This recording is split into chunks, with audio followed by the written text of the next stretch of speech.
Burleigh County Planning and Zoning Commission meeting to order. We will start with the Pledge of Allegiance, so please remove all your head coverings and stand if you are able. I pledge allegiance to the flag of the United States of America and to the republic for which it stands, one nation, under God, indivisible, with liberty and justice for all. All right, Marla, if you could take us through a roll call. Okay. Commissioner Bittner, Here. Commissioner Conley, Here. Commissioner Jarrett, Here. Commissioner Munson, Here. Commissioner Patrick, Commissioner Rich, Here. Commissioner Small, Here. Commissioner Streifel, Here. and Chairman. Here. We have a quorum. Fantastic. Okay, we will move into the public comments portion of the meeting.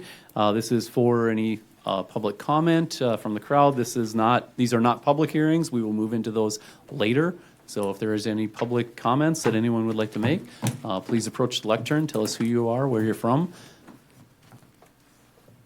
Anyone like to make some public comment?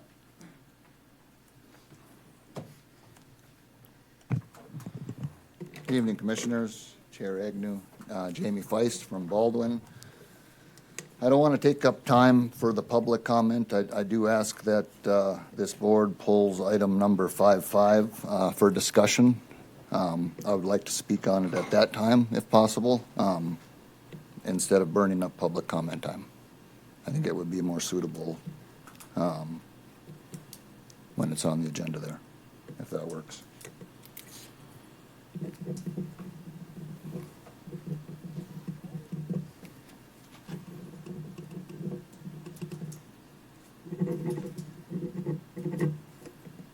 Okay. All right, thank you, Jamie. Thank you. If anyone else would like to have any public comment, please approach now. Any public comment? Seeing none, we will close public comment and move into the consent agenda. I'll Chair. move we approve the Oh. consent Chair. agenda. Excuse me. Yeah, I was just going to say, we haven't approved minutes, number 3. Yes, we pulled the minutes because we don't have the minutes, so we'll end up approving those next meeting. But Okay. good catch, yes. I'll move we approve the consent agenda. Mr. Chair, I would like for us to have some discussion regarding that on each item. Okay. Is there a second to approving the consent agenda? I'll second for discussion, so we Okay. can do that. It's been moved and seconded to approve the consent agenda. Move into discussion on the motion. Oh, I think we wanted them to be read. Yeah, I would like if we could go through the consent agenda. Is that okay? Yeah, you can, yes, anyone who doesn't want to just approve the whole consent agenda definitely can vote against this. Any other comment? Well, the other comment I have is with the consent agenda, if you want to talk about something on it, you should pull it off. Pull one item. One item off, instead of us going through all the ones that are non-controversial. And so if somebody has one or more to pull off, let's pull those off and then approve the rest of the consent agenda. Commissioner Risch, we used to go through each item Right, on the right. consent agenda. This is a recent thing where we just do a blanket approval. Well, that seems So- unusual to me because the consent agenda is just that, Consent. non-controversial item. And all of these things, by the way, all of these items are only for a call for public hearing. So every one of these items, if we approve the consent agenda, will have a public hearing at our next meeting. Commissioner Conley? So I'll explain the history of it a little bit, because that was actually new with the Mayor Schmitz when he came on. It used to be at the city level. The previous mayor went through every single and read every single one. Sometimes it took 10 minutes. So not every board, and when I watch all of them in this county that I can get a hold of every month and stuff, like in your case, a lot of times, or even Mike on the Bismarck side of the planning and zoning, they just highlight them all, and that's consistent. So if we want to do that, I can certainly, I just made the motion so we could get on because the first motion was made. Because that's what we do at the city commission now is that our current mayor says, anybody want to, what do you want to do with the consent agenda? And we make the motions and we just take care of it all at once. And the first meeting that they did that, Commissioner Zanker looked right at the mayor and says, we can do that? Because it wasn't a practice for 4 years. So that's, I guess it's up to this commission. Not all boards run the same. So I can certainly withdraw my motion. Mr. Chairman? Yes. I was at the legislature for 20-some years. Before each floor meeting, they have a consent agenda. These are non-controversial bills, some that have just a couple of words correcting some language. Both houses of the North Dakota legislature pass a consent agenda every day at the North Dakota legislature. Prior to those 4 years you're talking about, the city of Bismarck also did that. They had a consent agenda. You put the non-controversial thing.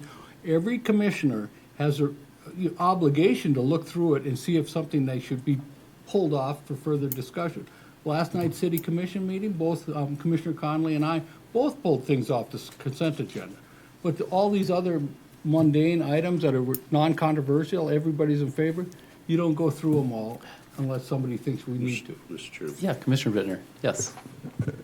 I'd submit to you, commissioners, that the reason the citizen asked for 5-5 to be pulled off the consent agenda, because it is controversial. Sure.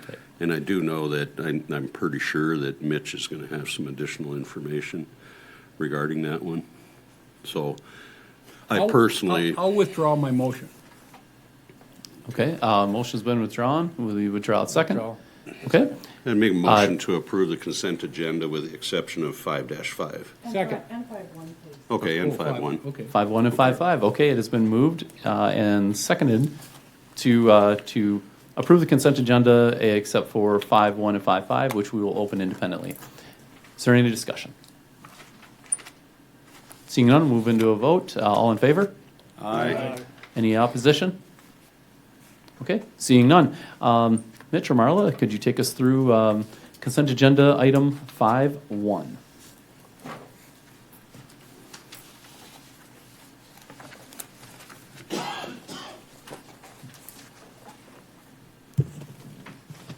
Okay, this is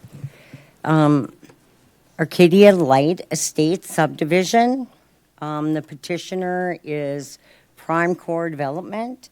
The engineering is Swenson Hagen and Company. The location is the southeast 1/4, section 15, township 140, range 80 west. The project is a 5-lot subdivision on 90 acres.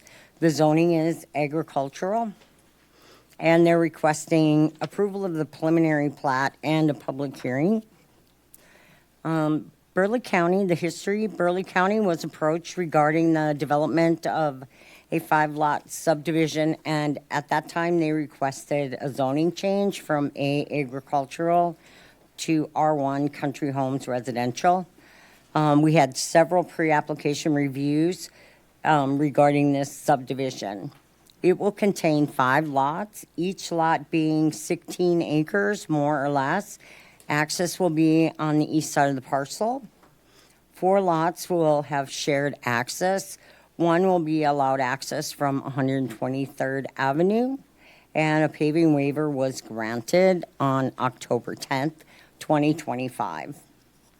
The surrounding properties are zoned A, agricultural, and the review committee did not have any concerns. Staff talked to Landon Newmiller, the representative for Swenson Hagen on this, and they decided to pull the zoning from the zoning change. So it will stay agricultural. The preliminary plat meets the requirements of Article 33. This preliminary plat has been submitted to all reviewing entities.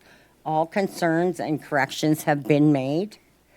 The zoning is agricultural, and this subdivision meets the requirements of Burleigh County Comprehensive Plan, Article 3, Residential Neighborhoods, Objectives 1 and 2. And the staff recommends approval of the preliminary plat and calling for a public hearing. And you can approve it with conditions, or deny it, or table it. Okay, any questions for Marla? Okay. Mr. Chair. Yes, Commissioner Schreifel. Thank you, Marla. That actually answers my question, my concern. It wasn't clear to me that they had changed back to just keeping the zoning as agricultural, and I had received several concerned calls about that, so thank you for clarifying that. Yeah, that was one thing that we had discussed, so, with Swenson Hagen. Okay, any other questions or comments from Marla? Okay, seeing none, we'll move into action on the Arcadia Light Estates subdivision. Second. All right, it's been moved by Commissioner Streifel to approve, seconded by Commissioner Munson. And is there any discussion on the motion? Seeing none, Marla, could you take us into a roll call vote? Okay, the motion is to approve Arcadia Light Estates and call for a public hearing. Commissioner Bittner, Yes. Commissioner Conley, Yes. Commissioner Jarrett, Yes. Commissioner Munson, Yes. Commissioner Rich, Yes. Commissioner Small, Yes. Commissioner Streifel, Yes, and Chairman Agnew. Yes. All approved. Okay, the Arcadia Lights Estates subdivision will move to a public hearing. All right, we will move into item number 5.5 on the consent agenda. And Mitch, if you could take us through some of the details on that.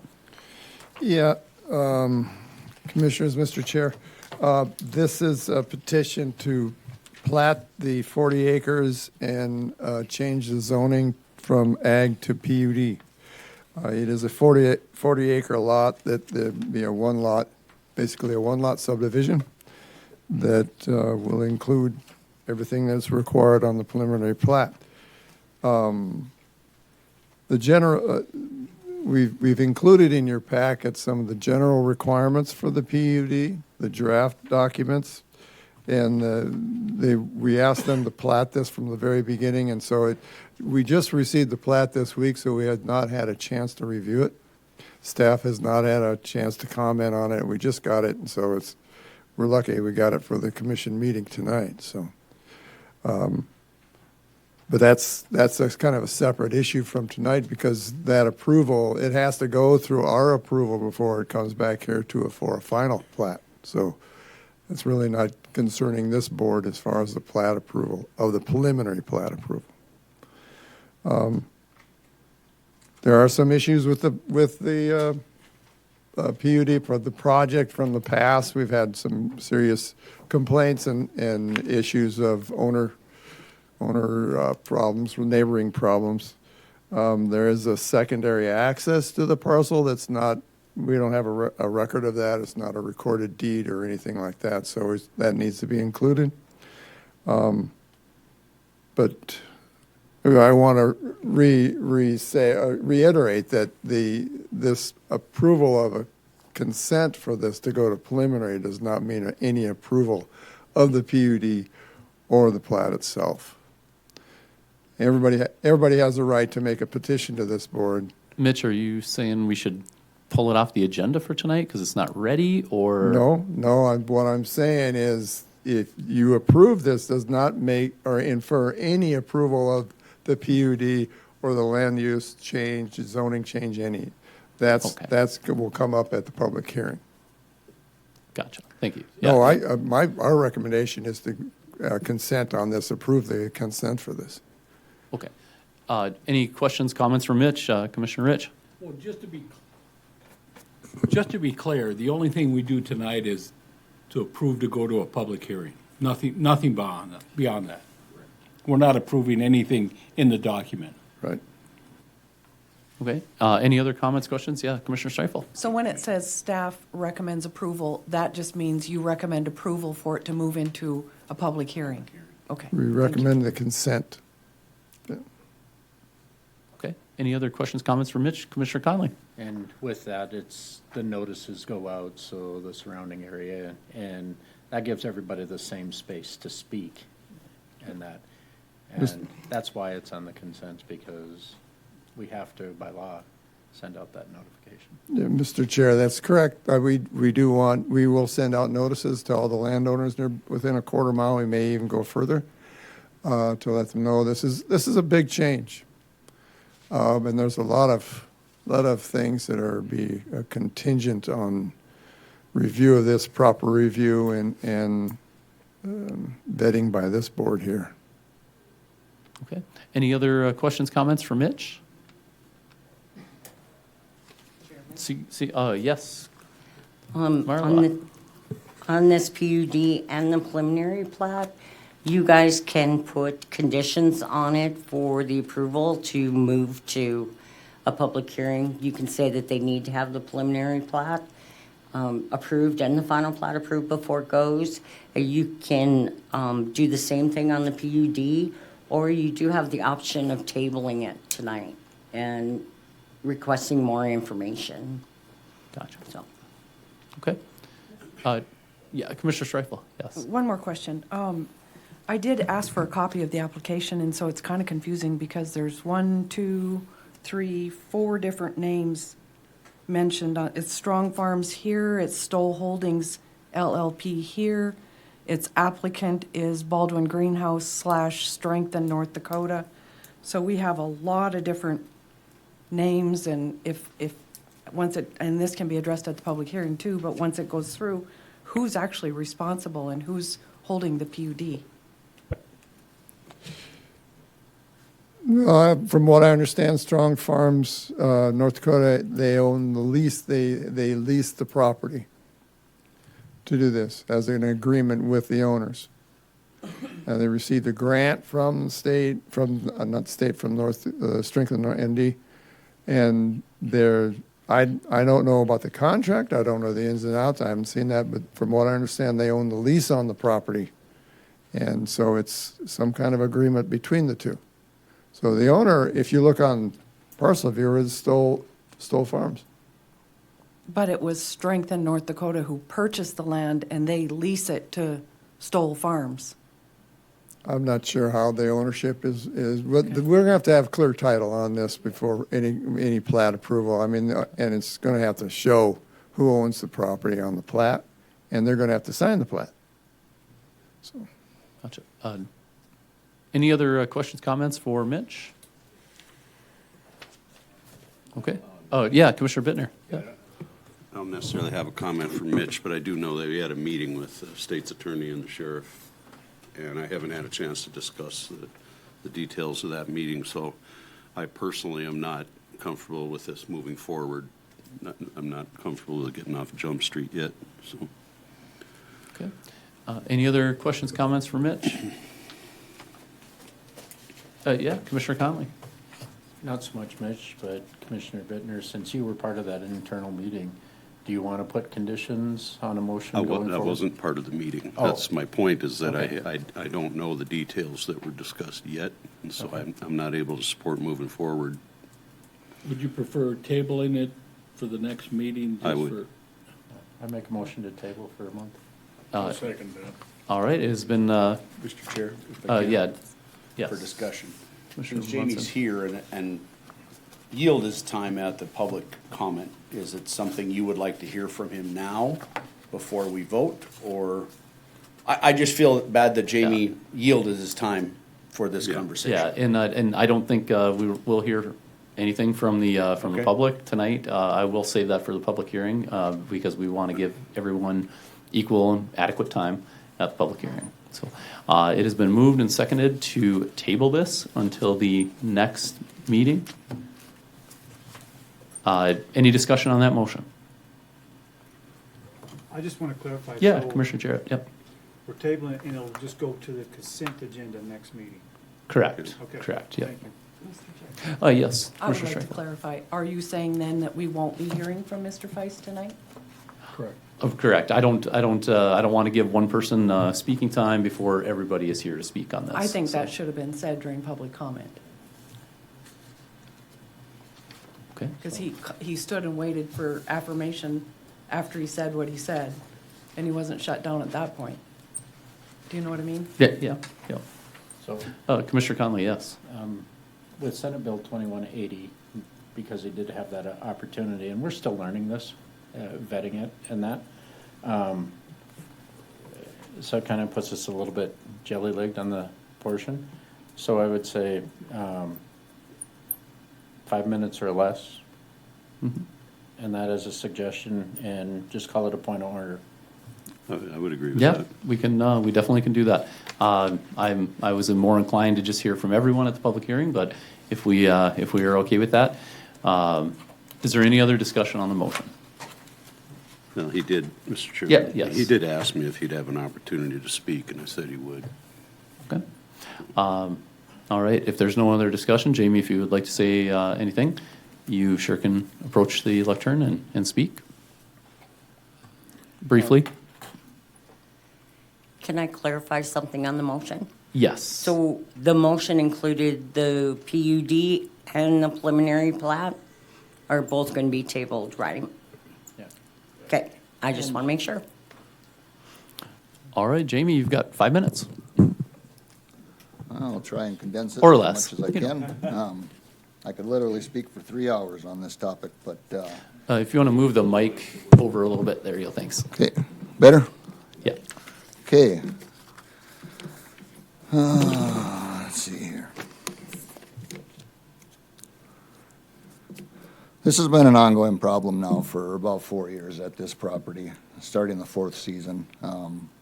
Previous owners, I was at this property for 3 years. No injury or death loss to any of my livestock due to operations conducted there. They were operating as a wholesale facility distributor. They would grow product at this greenhouse, deliver it to town for local commercial businesses to sell. What has this transformed into since new ownership? They're now open 7 days a week, 10 hours a day. This is a large-scale commercial garden center with an on-site point-of-sale building and retail storefront. We have food trucks there every weekend. Burleigh County Commission told them in 2024 when we were here about the corn maze, food trucks are not allowed on ag land. We had an issue last year, food trucks once again. The county commission informed them that that's also not a permitted use. We have a non-permitted event venue next door. We now also have a retail storefront for outside vendors to come sell their products on this ag land. We have a 3-year school program that is in conjunction with Strengthen ND. There's plans for construction of a regional processing facility and commercial kitchen, as well as classroom and other items, all not permitted on ag land. This is their 3rd year of operation and has caused approximately $200,000 in damages to my livestock. This number is going to keep climbing the longer this continues. Who's Strengthen ND? Strengthen ND is an organization out of Minot. That's who's funding all of these projects as well as the platting. Strengthen ND is operating a school, now starting its 3rd year. It's a 3-year program.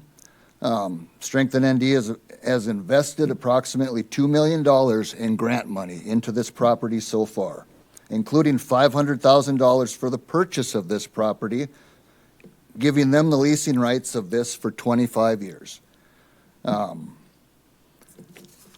Is the Elmo working?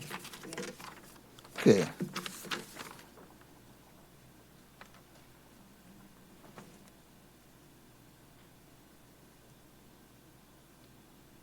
Okay, Strengthen ND purchased this property 5 years ago.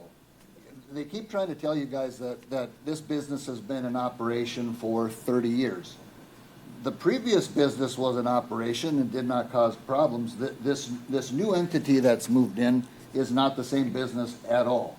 It says right here, 5 years ago they purchased the former site. It's not they're taking over the Baldwin Greenhouse. This is the former site of the Baldwin Greenhouse with their partner for an incubator farm.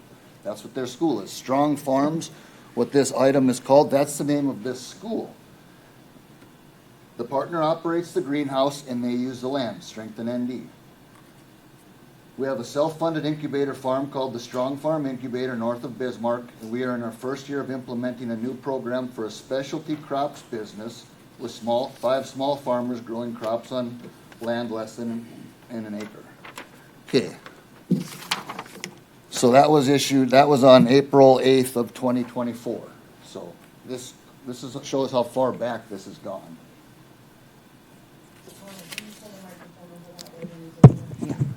Okay, so now October 17th of 2024, Strengthen ND helps rural communities get resources for community development. The United States Department of Commerce invested another $675,000 to support agriculture production in Baldwin. Through the grant, Strengthen ND will create a regional processing facility, an incubator, to support local foods and specialty crop entrepreneurs. It will have classroom space, refrigerator, manufacturing space, retail space, and commercial kitchen. So we're dumping all of these taxpayer dollars into a property that's not zoned to host any of these events, any of these operations, all of this stuff, this large-scale commercial garden center, this on-site point-of-sale retail building, the retail storefront for outside vendors, non-permitted event venue. All of these are non-permitted uses on ag land. Just a recent event, 2025 season last year. Okay, so they hosted a garden tour at this property. I informed planning and zoning staff of this upcoming event.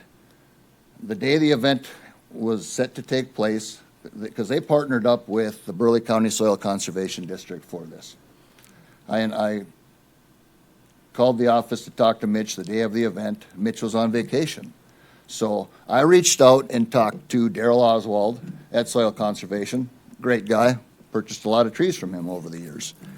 And I informed him that this garden tour was considered ag recreation and it was not permitted in Burleigh County. I also told him that we were in the process of working on an ordinance and that would allow these type of activities in the future. But I also told him, I said, I don't want to be the bad guy and tell you can't host your event. I said, if you can promise me that you will keep these tour participants, paid tour participants, in the front half of this property around the greenhouse buildings, I said, there's plenty for you to tour. He said, absolutely, because I explained to him, if once these people go out back to tour this, you pick sweet corn patch and you pick pumpkin patch that they planted back there last year, I said, I will have injuries, I will have death loss on my animals. He said, absolutely. He said, that is the last thing I want to hear or see happen. He said, I will talk to Mary. He said, I will tell her that you'll be gracious enough to allow us to do this tour as long as it stays up front and we need to keep people out of the back. I said, I appreciate it. I figured that was going to be the end of that issue and we were just going to move on. Well, about 4:30 that day, I noticed on my security cameras, people were starting to go out back. So I text Daryl, and I said, Daryl, there's people starting to go out back. His reply to me was, I told Mary we cannot go out back. So he said, Mary called the sheriff's department and told the sheriff's department if I call in and report that they are hosting an event to ignore my call. They said that Mary told the sheriff's department that Burleigh County issued them a permit for their event, which was 100% false. So she lied to the sheriff's department, hosted her event. I had multiple dead animals that day. I had multiple injured animals that day, over $15,000 in loss because of this event. So I reached out to the sheriff's department that evening so they can document my loss. Yes. Thanks. Jamie, I think if we're going to get into conversations that are like a he said and she said sort of thing, it'd be real fair if the other people were in the room. Okay, well, this is all So documented. I'd like you to kind of wrap that up. I think we get the point, but Okay. there will be a public hearing on it. Okay, so there was a notice and order filed because of that event. They put them on notice. They were told they were in violation of Article 8, Section 31, and they had the right to an appeal. So they did appeal this. It went through the county commission. They lost the appeal, and they were told that any future events will result in prosecution. Okay, now fast forward to 2026 season. So we're having food trucks every weekend once again. This past weekend, we had a Mother's Day event there. We had anywhere between 3,000 and 5,000 vehicles on this property, 10 to 15,000 people there this past weekend. I had trespass issues on my property, people on my fence once again, animals damaged.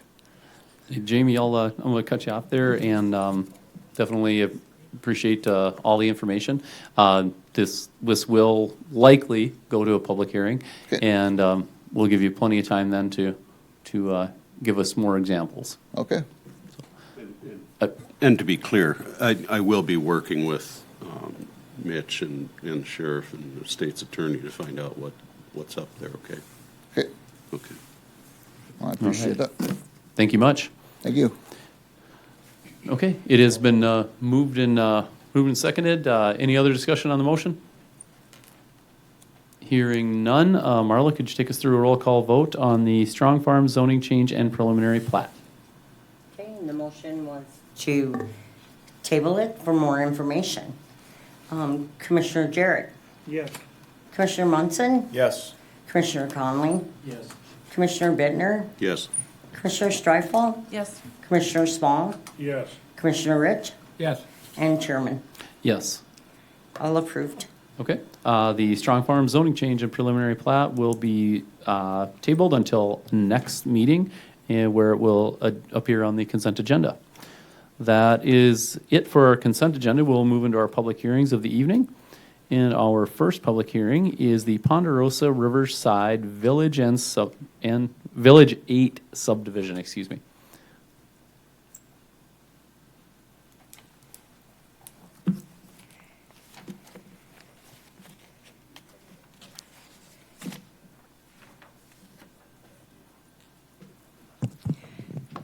Okay, this is Ponderosa Riverside Village 8th subdivision. The petitioner is Dan Stephenson. No, the engineer is Tolman Engineering. And the description is all of Lot 22, Block 1, Ponderosa Riverside Village 8th, or 6th subdivision.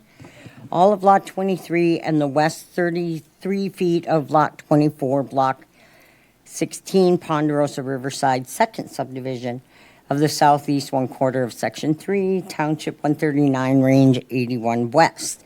And it does have two addresses, 7521 Lariat Road and 5590 Ponderosa Avenue. The project size will be a 2-lot subdivision on 2.2 acres. The zoning is RR, rural residential. And they are asking for approval of the final plat and a due pass recommendation to the Board of Burleigh County Commissioners. It was posted in the Bismarck Tribune, April 28th and May 5th. Surrounding property owners were notified May 1st, and it was on the Burleigh County website May 1st.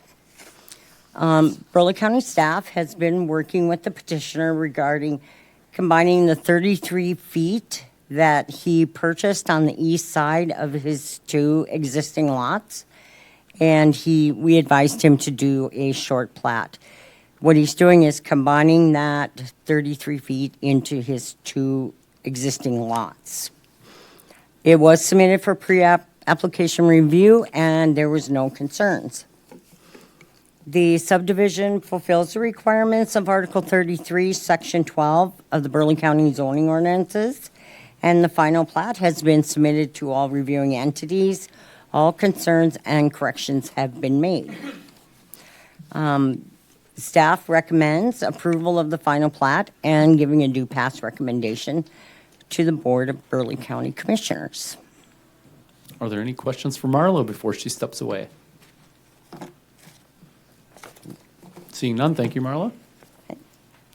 And we will open the public hearing. This public hearing is on the Ponderosa Riverside Village 8 subdivision. So if anyone would like to speak at this public hearing, please approach the lectern. Let us know who you are, where you're from. And sign in. Okay, my name is Dan Stevenson. I live at 7521 Lariat Lane. in Ponderosa.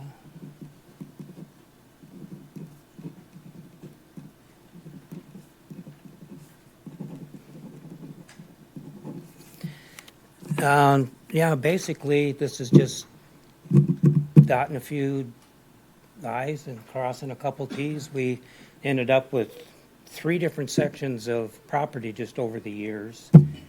And now we're just kind of, well, what are we going to do down the road if something happens to us or whatever?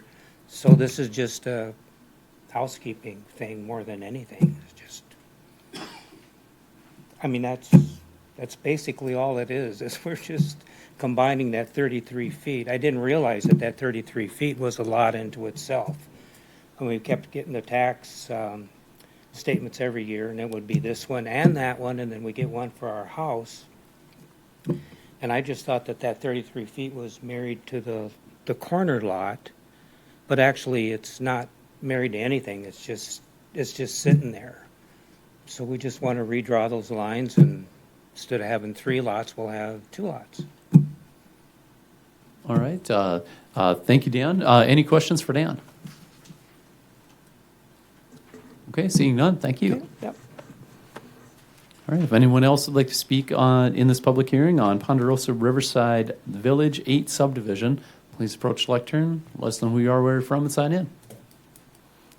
Anyone else like to speak in this public hearing? And last call, anyone like to speak? Is there any reason we should continue with this public hearing? Okay, seeing none, we will close the public hearing and move into discussion and action.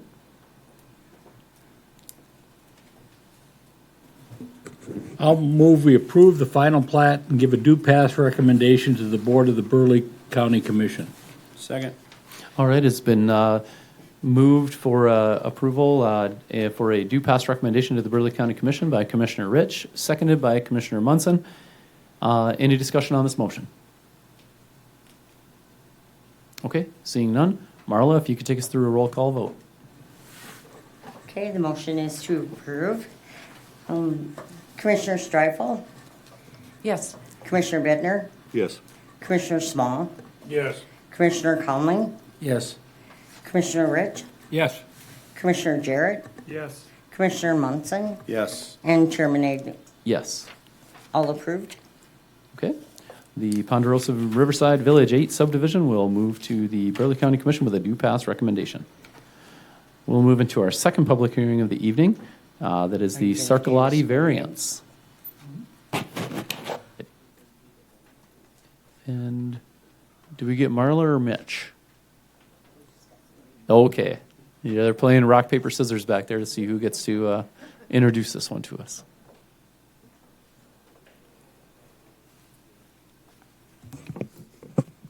Okay. This is a request for a variance to building setbacks. I can't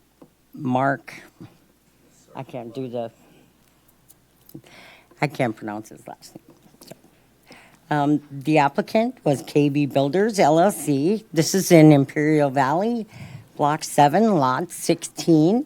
The address is 3727 East Regent Drive. He lives on .505 acres, and it's rural residential. Well, it's actually an R10. We inherited this one. So what they're asking for is approval to the setbacks and a recommendation. The public hearing notifications were sent to the Tribune April 28th and May 5th. Burleigh County website, May 1st, and surrounding property owners, May 1st. The history is KV Builders contacted Burleigh County staff regarding building a 1,200 square foot accessory building on 3727 Regent Drive. Because of the required setbacks, the building would be extremely close to the house, and he would like to set the building closer to the property lines, and he was advised to apply for a variance. The petitioner would like to change the 20-foot setback on the east side of the property to 8 feet. This would allow the builder to set the accessory building away from the house and allow for a larger green space for the outside activities. There is a row of lilac bushes between the petitioner's property and the property to the east. So the tree row will act as a buffer between the accessory building and the neighboring property. A review of the property shows the utility lines running across the property. The accessory building was to be built over the utility lines. This is not allowed in Burleigh County. So the property owner has agreed to have the utility lines moved at his expense. And the utility company has been contacted and will move the lines if the variance is granted. There is a variance statement in your packets, and he also applied for a building permit. The variance, staff found that the variance request fulfills the requirements of Article 28 variances, and the Burleigh County requires a 20-foot setback on the east line. An 8 or 9-foot setback will not encumber the neighboring property. The tree line along the east side of the property will not be removed and will act as a buffer between the neighboring property and the accessory buildings.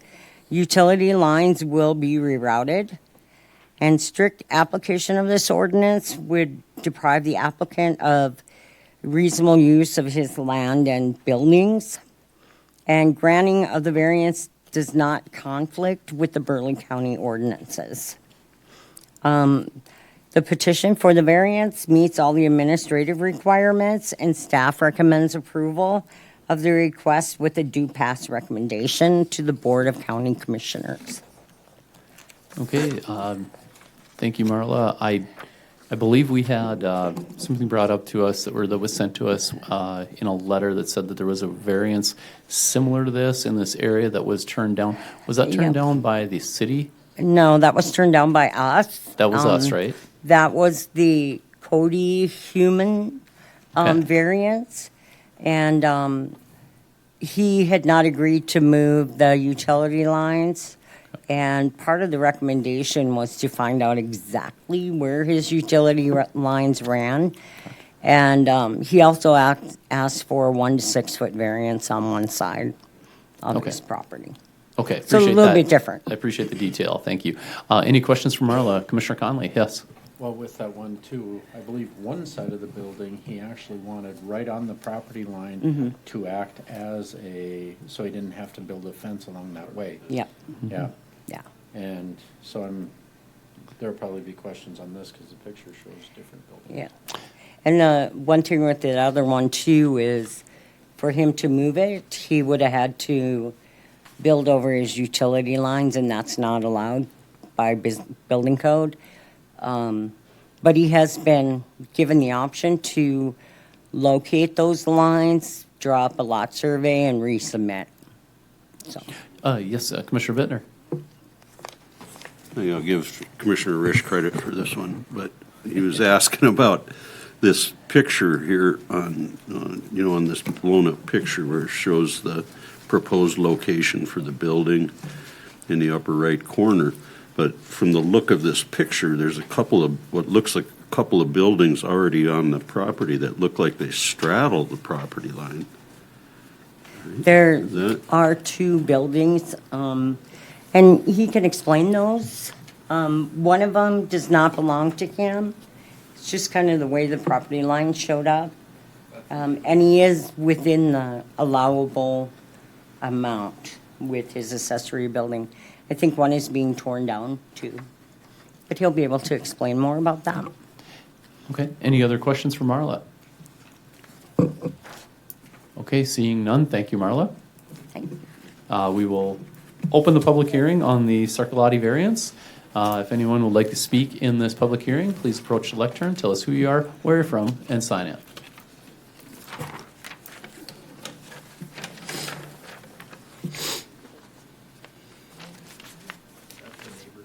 If anyone would like to speak at this public hearing, please approach the lectern and tell us who you are, where you're from, and sign in. I guess I'm elected.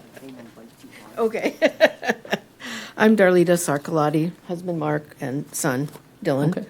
So that Sounds good. building, you're, Just remember to sign in before you walk Oh. away. If, you can do it now or before you walk away, just Okay. don't forget. I gotta sign in too? If you're gonna speak, yes. Okay.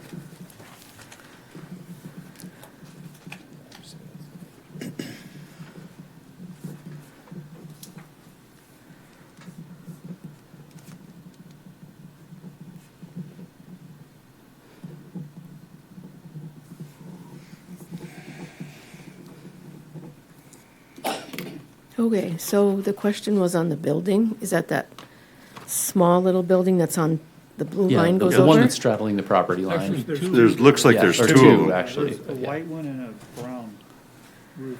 Yeah, one is to the upper portion of the picture, upper right, and one's to the lower right. This one and that one.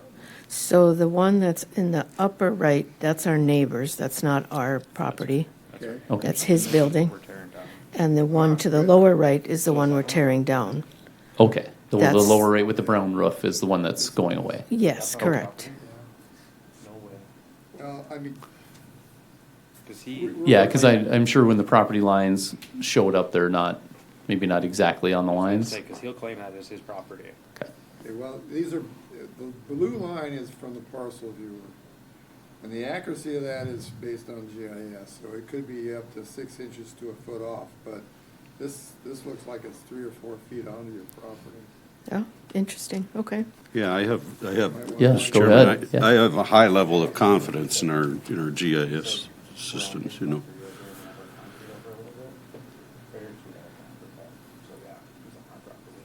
You might want to find new pins or property pins.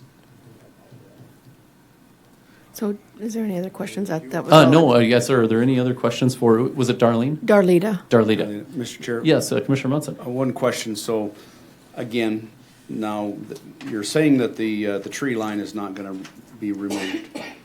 Can you prove that that tree line is on your property? Well, according to how this is drawn, it shows some of it might be because they're lilac bushes, so Right. they kind of grow over the property line. Are the roots on your property, or can the neighbor take them out and no longer have a buffer? I So guess when that we- would, When yeah. we're talking about property lines, and Mitch is 100% correct, you owe it to yourself to make sure that these property lines are located, the pins are proven, so that you know, you can tell us for sure that those trees are on your property and you have control that they will not be moved as that buffer zone. Okay, yeah, we'll have to, I didn't know they were on our property. We did not plant them, our neighbor behind us planted those. Okay. So I guess I would assume that he knew where he was planting them, but, Assume. yeah, assume. Done no great deal of looking into any of this here, but, yeah, is that something that we need to have done then, or? So they're not your bush, they're No. not your, that's not your hedge? No. Okay, yeah, I mean, they grow, so they're coming over onto our property. Obviously, they hang over, yeah, but they're back there. okay. Any other questions for Darlita? Yeah, Commissioner Conley? Is the house just to the, looks like on the map, the east, is that their house? On the east side of where we want to build our shop, Yeah, those are those are like little buildings of their own, like, okay, so their house is in a different location. yeah, than it's their property. farther on the other side of where those dark spots are, where those are trees. So they're on the other side of that, which is not on this map. Okay, that's helpful. Okay, When that's it just, comes to a- the buffer zone. If it's Yeah. two shops, that's just an slightly an different than a outbuilding, house. right? Yeah. Right, and then in between them, they have their garden. Okay, Gotcha. that's helpful. Thank you. And in this, so in the shop you're building, I guess I could look it up here. What size is the shop gonna be? Yeah. It's 12 30 by 40, correct? Yeah. And it's just gonna be a storage shop, a workshop, no residential in it? No And residential. it's not a accessory dwelling unit or anything like that? Okay. No, One story? yes. Or one, well, okay. Those are just some of the questions that were asked. Any other questions for Darlita? Okay, seeing none, thank you. Yep, you're welcome. All right, if anyone else would like to speak at this public hearing about the Sarcolati variance, please approach the lectern, tell us who you are, where you're from, and sign in. And last call for speaking at this public hearing on the Sarcolati variance. Okay, seeing no one that needs to speak, is there any reason that we need to continue this public hearing? Okay, seeing none, we will close the public hearing and move into action and or discussion and action.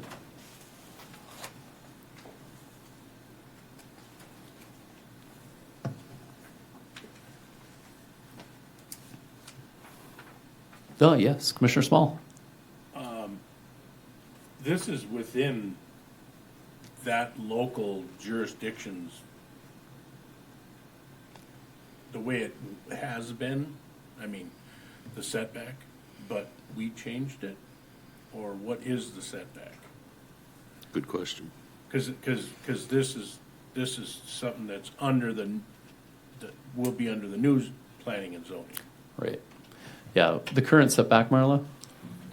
Yeah, the setback for that is 20 feet.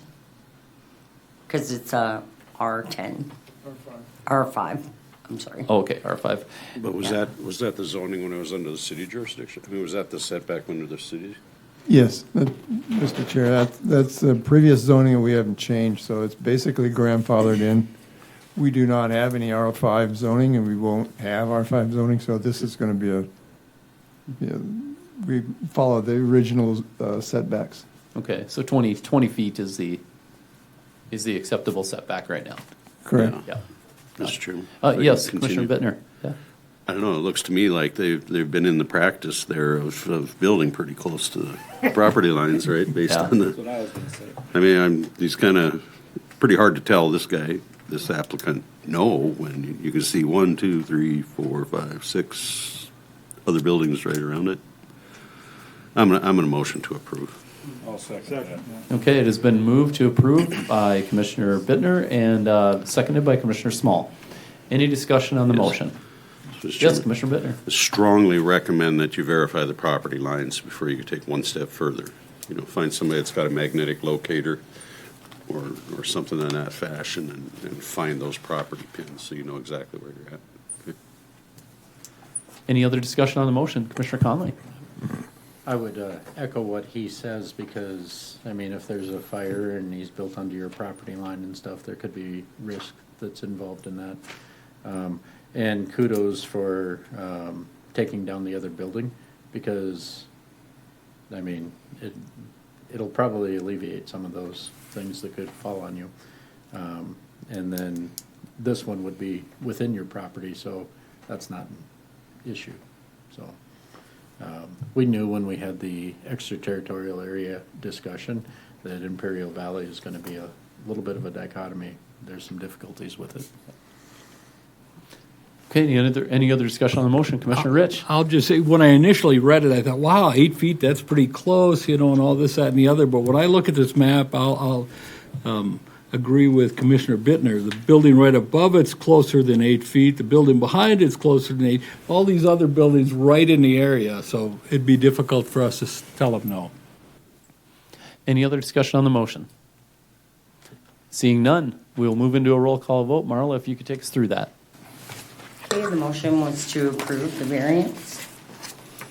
Commissioner Munson, No. Commissioner Jarrett, Yes. Commissioner Conley, Yes. Commissioner Bittner, Yes. Yes. Commissioner Streifel, Yes, Commissioner Small, Yes. Commissioner Rich, Yes. and Chairman. Yes. All except for one, 7-1. Okay. The Sarcolati variance will move to the County Commission with a due pass recommendation. That it completes our public hearings for the evening, and now we get to move into ordinance. The good thing is, I think we've hashed it out pretty well up till now. So, our ordinances that we are modifying with the ETA change. Looks like we get to start with definitions, Mitch. Yeah, high def. High def. Not many changes are proposed, but the big one we'd like to introduce is the buffer yard that we do not have in our zoning ordinances. And it's kind of important, especially when it comes to residential use, because some of our zoning and some of our industrial areas, commercial, are right up to these residential areas. And so our high-intense use, we're compared to the low-intensity use from a residential can cause problems. So I don't know if you read through it. If you got any questions on the text? So on the minimum width of a buffer yard, it says it's 10 feet with a 6-foot screening fence. So Yep. that's, I guess as I would envision this, you'd have a fence on your property line, then you would have 10 more feet of buffer, and then also, there's also a setback from the property line that this goes on top of, right? Okay. Like, for instance, the buffer strip for the PUD, that'll be determined by this board. So any kind of special use or anything like that, or PUD or change the zoning, that the buffer may change.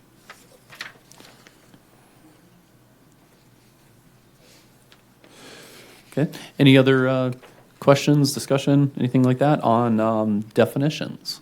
We have the child care center. Or, excuse me, buffer yard, I should say. Yeah, oh, Buffers, yes. I guess we can move into child care center. Yeah, we do not have a definition for that. We're trying to allow that use now. Oh, looks like I missed sorry. one, Commissioner Conley.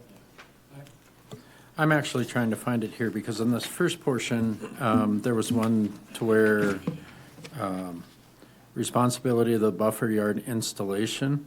Installations of all required buffer yards shall be the responsibility of the proposed higher intensity use.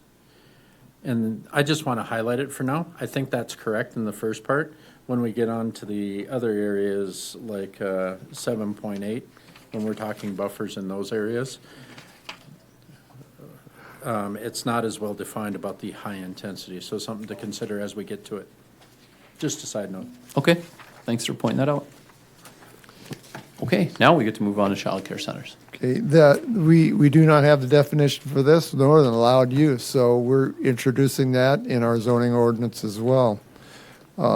It's basically offering care, maintenance, and supervision for up to 24 hours for 12 children under the age of 12 in accordance with DHS requirements. All right, any questions, comments on child care center? If not, we can move on to the incidental uses, I guess. In 7.2. Okay, upon your request, I've created a table that increases the allowance per comparative to the size of the lot.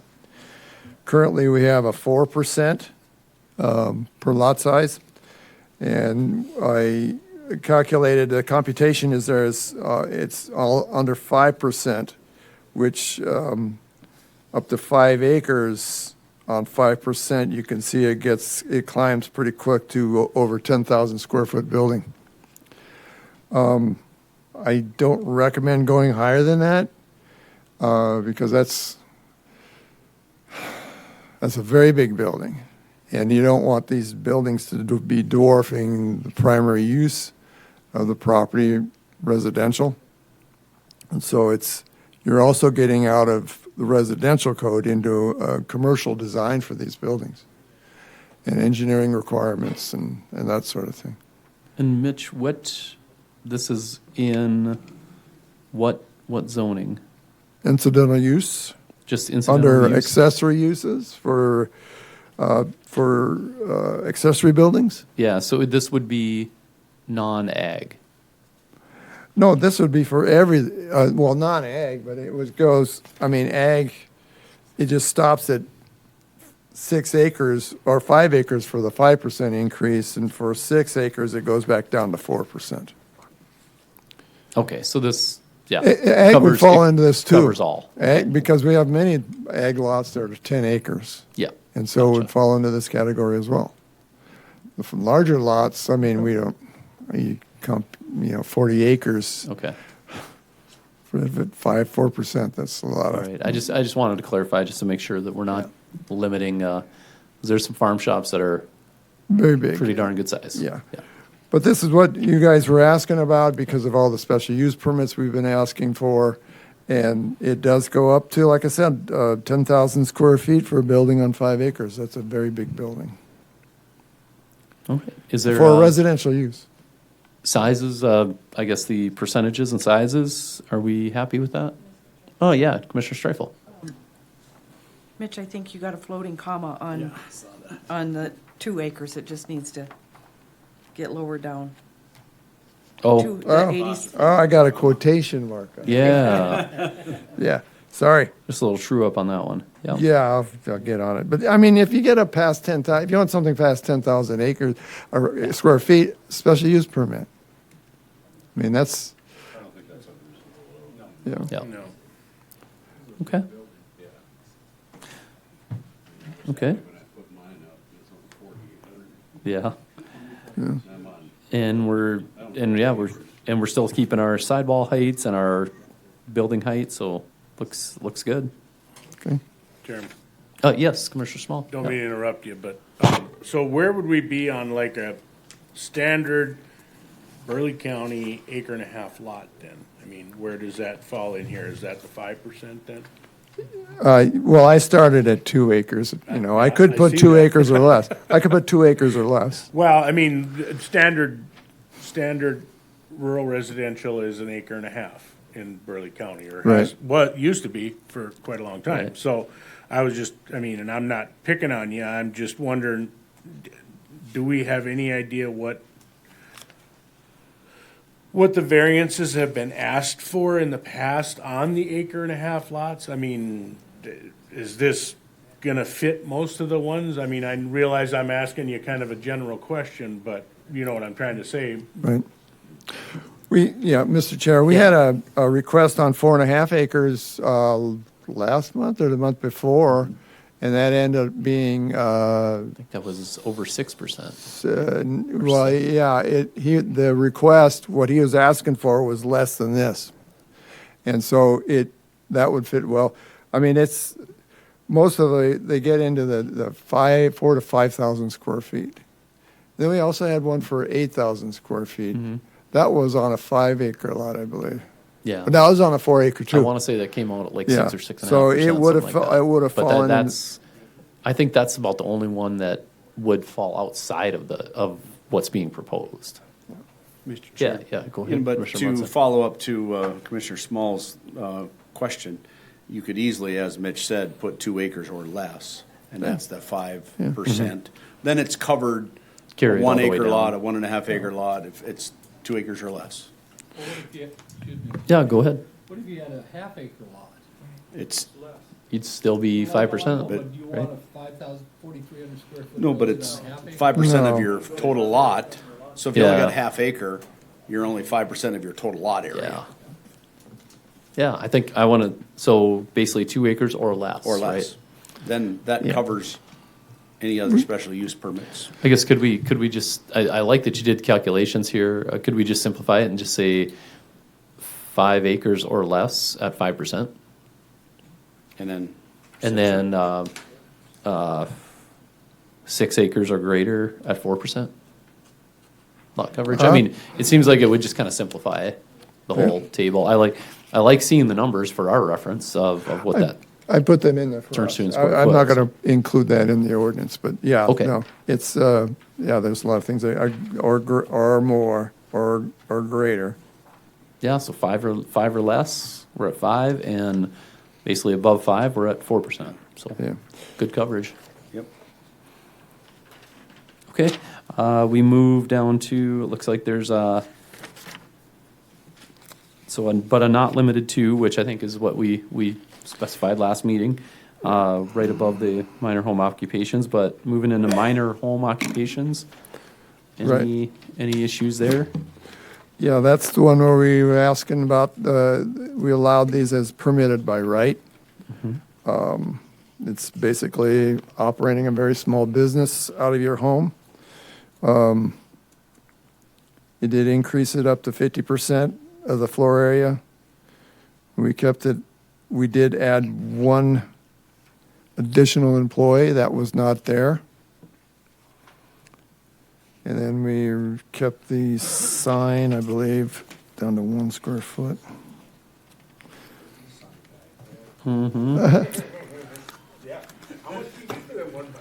Yeah, Be- but when you put it on the big pole, that's,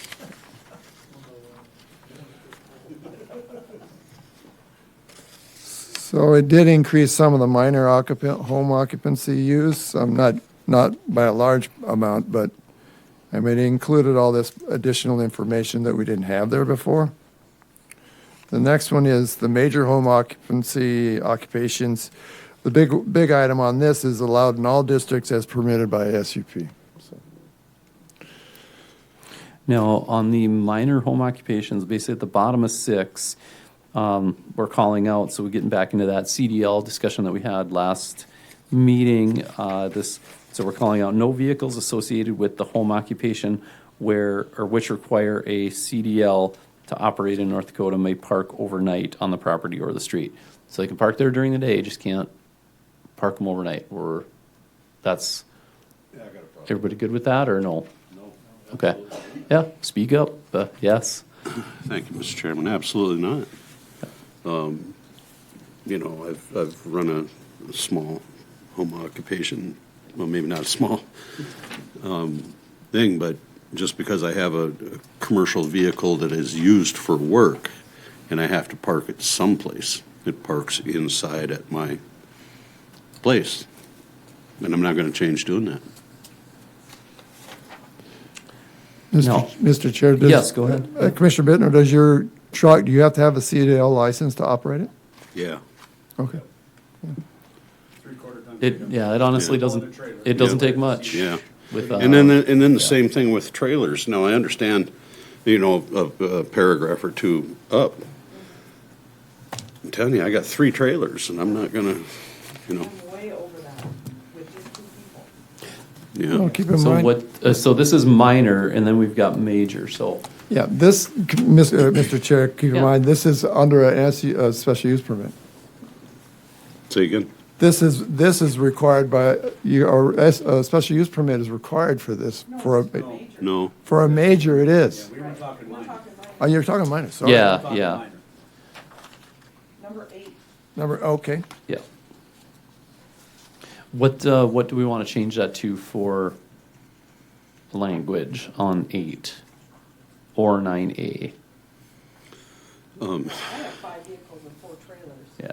So I don't know how we're gonna make this work. Yeah. You're gonna have to leave. You're gonna have to move to Montana, No. I guess. I don't know. Is there Move in town. Move into the city. is there a way that we can call this out as when it's in ag, it's different? Somehow, because I think about where some of these examples that have been brought up, that would be zoned ag. That's not rural residential. Is it different or should it be I different? thought we weren't putting restrictions on ag. I'm surprised to see ag in here. Well, keep in mind, you still have ag lots that are like 10 acres. There are many of them. They're not like farms. They're not huge 40, 100 quarter sections, none of that. This is a 10-acre lot. That's next to, most of them are next to residential areas. So it's, Well, Yeah, and that's why we're hashing through these, yeah. Right, yeah. but- Commissioner Benner, yeah. I've run my company now for 39 years, and it's been on ag-zoned land. Right. And I was there before 99% of the other neighbors. There was all cropland except for this big barn across the street from me. So all of that came to me, not the other way around. And my place is completely, or essentially totally surrounded by trees and whatnot. And so I don't want to suddenly become like I'm violating something because I've been there for, 39 years. Mr. Chairman? Yeah, Commissioner Rich. I was just looking at it. What if we just scratched 8 in 9A, and you leave 9 that says vehicles and trailers with the home occupation must be parked in an orderly manner on surface suitable for parking, devoid of tall grass and all those other provisions, but we just not even refer to how many vehicles or the commercial driver's license thing. If we scratch 8 and 9A, we let people do what they want, but they can't make a mess. Mr. Yeah, Chair? yeah, Commissioner Munson, or So- Commissioner Munson, yes. So, and again, we're talking about a minor occupation. I would look at it as a semi-driver that leaves his truck parked out running all night on an acre and a half lot. That's where I would be a little concerned with it. Now, I agree that, I thought we took ag out of this. That's where I thought we were going, it was, this is just RR lots, not ag. And so, when minor home occupations into this ag, and ag is 10 acres or less, that's a different story than an RR lot with an acre or acre and a half. I don't want a semi sitting next to me running all night long on my residential lot. But if it's an ag Yeah. lot, Yeah, It's ag. Commissioner Bittner. I do have one neighbor that's just kind of kitty corner from me, and he parks a semi there, but it doesn't sit and run it. You know, that's where he lives. You know, but is he ag? no. Oh, he's, rural residential. okay. I'm not aware of anybody having a problem with that particular lot. Just because you own a semi, I'm not sure that would be sitting there running all night. You know, for me, it's cheaper to plug them in or store them inside. Commissioner Conley, yeah, go ahead. Okay, well, if we took it out there, I mean, we've evolved enough to where we pretty much know what unless it poses a direct health and safety issue, then that's where we could recommend like a special use permit along the wording with that, and we can take that verbiage out. That would take the nuance out of a lot of the conversation. Yeah, Commissioner Small, you had something? I guess I'm just looking at an owner-operator guy that leaves his trailer maybe at his shop or something and takes his semi home and parks it in his driveway or whatever. Next morning he gets in and he leaves, or whatever, I guess. I don't want to say that you can't have a CDL vehicle parked in your driveway. Is there? Now, does he need to run a full trucking company? No. Right. Yeah. Is there an easy way to, and I don't know, I know there was, it was brought up to potentially scratch 8 and then 9A. It was also potentially brought up to just, what would it say, exempt ag zoning out of this? Is there, so it says in here it's allowed in RR or ag zoning. That's the first piece of section 3. By right. So does this, am I reading that wrong? That you don't need for the minor home occupation, then if you're an RR or ag, you don't need a permit? Because it's permitted Correct. by right? Correct. Page 5, right at where the beginning of minor home occupations.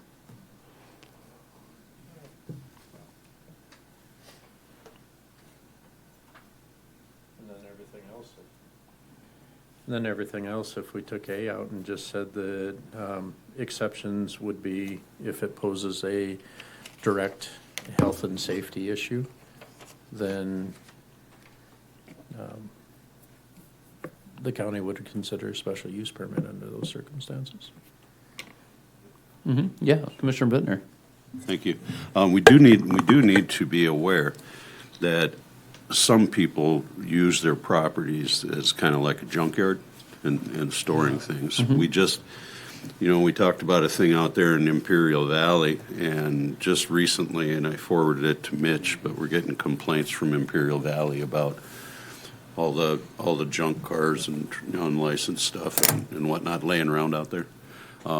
So as we're going through this, I appreciate that we're not wanting things to get out of control in a RR, because in those smaller lot subdivisions, that's a whole different situation than mine. But mine is on a bigger ag piece that shouldn't be lumped in with RR. especially since there was no RR. Yeah, Commissioner Streifel. I could swear that at the last meeting, we decided to scratch ag off there, because we had talked about not being able to zone ag property, right? Not being able to use our zoning. Well, that's why. Or it'd be the most lenient. I know, but we don't need to say ag at all there. We can just say allowed in RR That's what I would prefer. zoning. I think I would probably be better Just with taking the that. ag piece out, Yeah. right up front. Yeah, just take the egg out of there and. Mr. Chair? Yeah, Mitch. Yeah, I agree. The problem is when you take some of these things out of the ordinances, you have no references. So if you got a 10-acre lot that's ag next to a bunch of residential stuff, and they have all these activities going on, what do you have to remove it, or has to be removed? It's allowed use. You don't have to get a permit, you don't have to get permission. But if it becomes a problem, then what do you do? But I think what you were talking about, Commissioner Bittner, was on 10 acres, it's a whole lot different than these acre and a half, 2 acre, maybe even 3, 5 acres, you know, Imperial at a half an acre. or the half acres, yeah. Commissioner Streifel, yeah? Do we have a lot of those type of areas right now where we have 10-acre lots and issues that are zoned ag? Well, issues, we do now because we've inherited the city. And so And there's there we are a getting number- complaints on them. And they're zoned ag, they're 10-acre lots? There's their own egg, Okay, absolutely. all right. Yeah, Commissioner Conley. Let me help in context with that because of the county residents. I was surprised at the number, but the number with that extraterritorial area, they were saying there's roughly 12 to 14,000 people there. So those lots come up pretty small, pretty quick. Okay, language-wise, what do we want to have Mitch do? Just strike the ag zoning from the minor home occupation? That would And then be just my- leave the rest the same? That would be my preference. Okay, Commissioner Small, yeah? Well, it kind of goes back to ag, meaning, you know, what's still ag? I mean, acre and a half to me is an ag, but that's the RR part. Yeah, because ag would be down to 10 acres. Yeah, So that's minimum is 10 acres 10 acres is the minimum. for ag, yep. So that's gonna say that in here somewhere? That's in the greater ordinance. It's in Yep, Article 11. yep. Okay. Okay, so if we strike just the ag zoning out of there, I guess you can kind of wordsmith it, but basically just saying that the RR, all of this highlighted stuff under minor home occupation only refers to if you're doing minor home occupation in RR. However we want to say that, and take the ag piece out of that. Okay, everybody good with that? We're We just can- gonna scratch The ag piece Yeah, of saying, the yep. ag. X right there. So on major home occupations, anything here? Chairman, Now, these are SUP or special use. Yeah, Commissioner Small. where are we at with 9A with the CDL deal? Did we strike that? That would be, Isn't that under the minor home? yeah, so as of now that wouldn't affect ag, that would be only in RR. So do we want to leave the language the same under the minor, knowing that this is now just in RR? I guess is Commissioner Small's thought on 9A, and probably 8, I would say too. Because RR is gonna be less than 10 acres. So do we still wanna leave that in, that 9A, which talks about the, no vehicles overnight that require a CDL? Mr. Chairman. Yeah, Commissioner Bittner, yep. Like I said, I do have a neighbor who is on RR, acre and a half, and is right near me that parks a semi there. And he's not been a problem. So I can't use that as a justification for that sentence or that paragraph. Are we, so if we would strike 9A, then do we leave in line 8? That basically limits Two trailers. to two vehicles and 2 trailers associated with the home for any time. Associated with the home occupation. Yeah, So the your home camper, occupation, Your yes, boat correct. doesn't count. Right, this would be for the If home it's occupation. Just for the home Is what it says, occupation. yeah. Okay. Commissioner Small, yeah. That's not terrible. Right. Right. Mr. Chair? I don't- Yes, yeah, Yeah. Mitch. No trailer for leaves or Yeah. whatever. Yeah. Yeah, Not your Mitch. business. It's, Yeah. The tendency, I mean, the intent of this is to allow people who have a business, they work out of their home, to do that. Now, there can be a tendency to increase the use of that. And so and typically you'll have more employees and more cars and more trucks and that sort of thing. And Right. that's why it's in there. Yeah.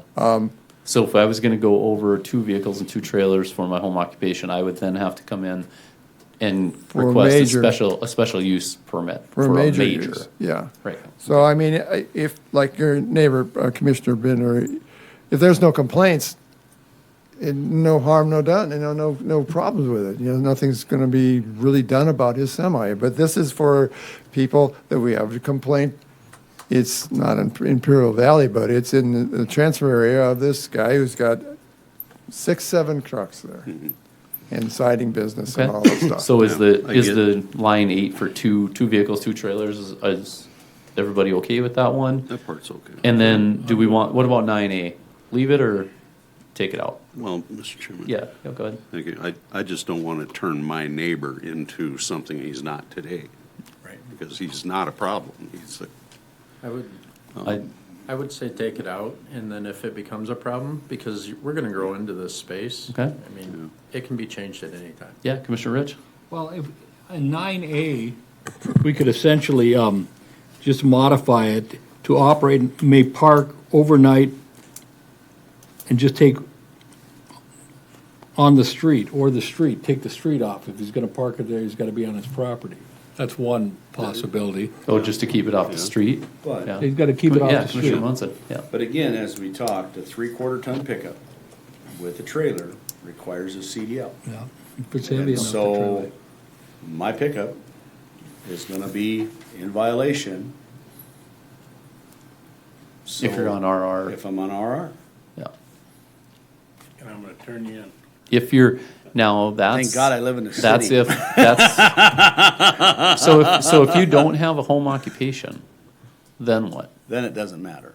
Then I I can, get- I can have my skid steer and attachment and trailer and 3/4 ton truck and, which requires a CDL, then I can park on the street or not? Yeah, if you're not running a business out of your house, that's the whole thing of this, is running a business. Yep. Yeah. Okay, if it's for my personal use, Yeah. different story, okay. Just want to clarify that. Commissioner Conley, yeah. This is what brought the entire home occupation debate to the ETA conversation is, it was a one-man sanitation business on the northeast side. They had a permit for a shop, they had all of their contractors in line, and it was, yep, at the city. And, our permitter showed up, looked at the side of the trailer, oh, you have a home occupation? Nixed the building right there. And then we were down the rabbit hole. Gotcha. So on 9A, And, well, I should just say, Yeah. he did specifically state, if it was non-home occupation, you could have as much as you want. And therein lies the rub. kind of like pulling your trailer with your RV, right? Yeah, Commissioner Small. Okay, maybe this is a dumb question, but if he's running a landscaping business and the office is in his home, That's home occupation. That's a home that's a occupation. home occupation. Yep. So are we good with taking 9A out I'm good with it. or modify it? I think we should I just would take it out. Okay. And Anybody want to tell Mitch? Marla's got it covered. Marla, all right, take it, yeah. 9A under minor home occupations, please take 9A, strike that out of there. just, yeah. Okay, anything else in minor? Well, just to help out with Commissioner Small, since you brought up the landscaping business, two of the people that came to the city home occupations, they were landscaping businesses. So what the city evolved to, they actually had lawyers and everything to where they came. So the conclusion we came to ended on the final set, they were actually very involved in that. So it's interesting that you brought that up because they weren't going to sign off on it unless they could work their business, and that's what we came to, so. Commissioners, those property owners were at one of our first meetings regarding this, and I don't know if they'd be grandfathered in or not, but they have been at these meetings, so we do know about it. Okay. Okay, anything else on minor home occupation that we want to modify before we move into major? Because I got a feeling there's a few in major that are going to be talked about. Okay, so major home occupations. My eye just jumps right down to number 10 under major home occupations. It's staying on the same line here. So if you come in and you get your special use permit to run a major home occupation, and you can have all the things in here. So we talk about the CDL units. This is allowing one for a major home occupation to park on the property at any time. Do we want to keep that? Do we modify that? I think we should keep it, okay. Simply because if there's a special use permit, you can modify that, right? I mean, you're not necessarily just saying no ever, but I think because we're talking about rural residential or subdivisions, that I think keeping that kind of limited is probably a good thing at this point. You go to that landscaper who has 2-3 pickups, 2-3 trailers, excavators, whatever, on their 5-acre residential lot. They're gonna probably have more employees than what we allow in here, and they're definitely gonna have more vehicles that we allow in here, but it is a special use permit, and Commissioner Bittner is exactly right. When that special use permit is applied for, we have those allowances at that point. Either that or you got to get off-site Yeah. storage or staging. In the beginning of section 4, major home occupation, do we need to, so it says allowed in all districts, we're good with that? I think we are. With the special I use think. permit, we can take on the case by case with Yeah, that. Right. Okay, perfect. Anything else in major home occupation?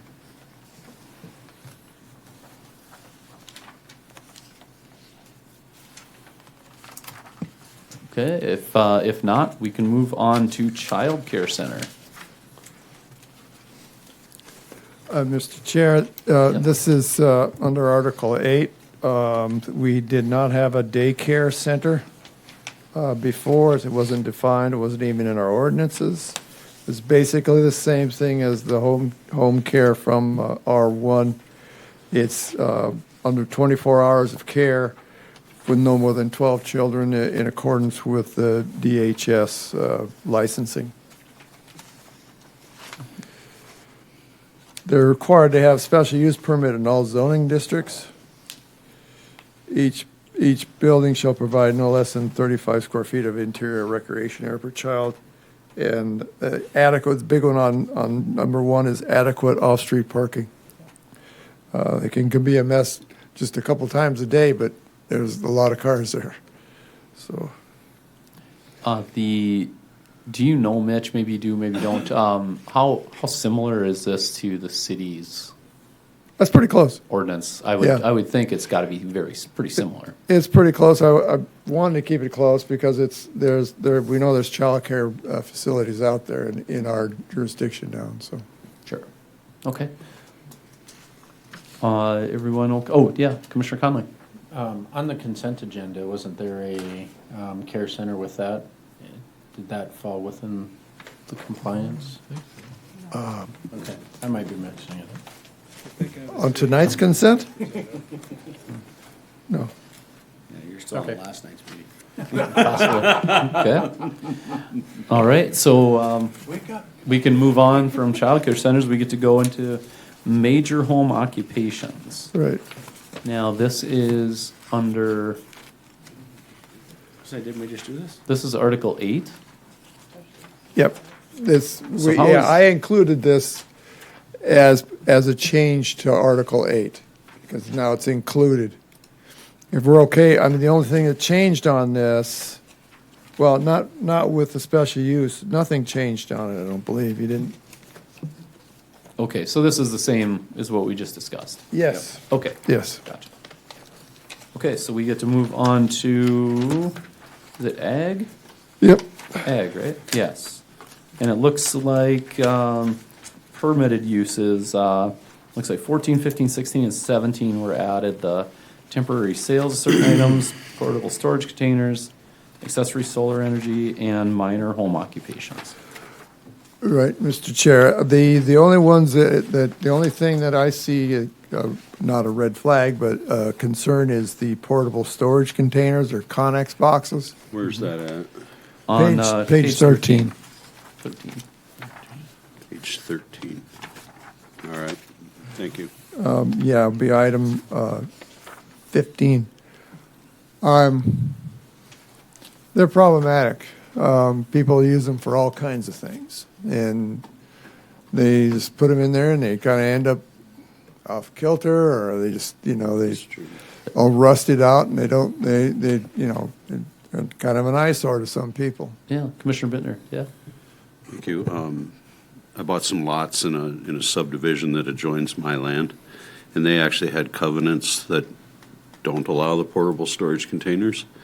And somebody actually moved one in and ended up, they had to move it out because I am absolutely not going to support portable storage containers in the rural residential. Even though, in all fairness, one of my cousins texted me before the meeting that he's interested in having a portable storage, one of those portable storage containers on his lot in a rural subdivision. And I'm sorry, I'm not going to be able to support that. Yeah. Now, this is in ag, This is though. in ag. This is ag. But I get what you're saying, though, yes. So As this long would be, as- this would be on ag. Are we okay with that? I am. So this would be 10 acres or up. Well, there's, I mean, I don't like them at all.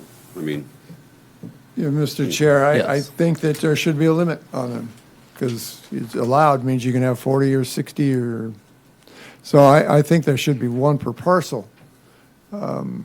And I don't know, I mean, I was gonna suggest on residential, but you're gonna take that out. One per parcel is allowed, and that's it. And then one for ag, one per 5 acre.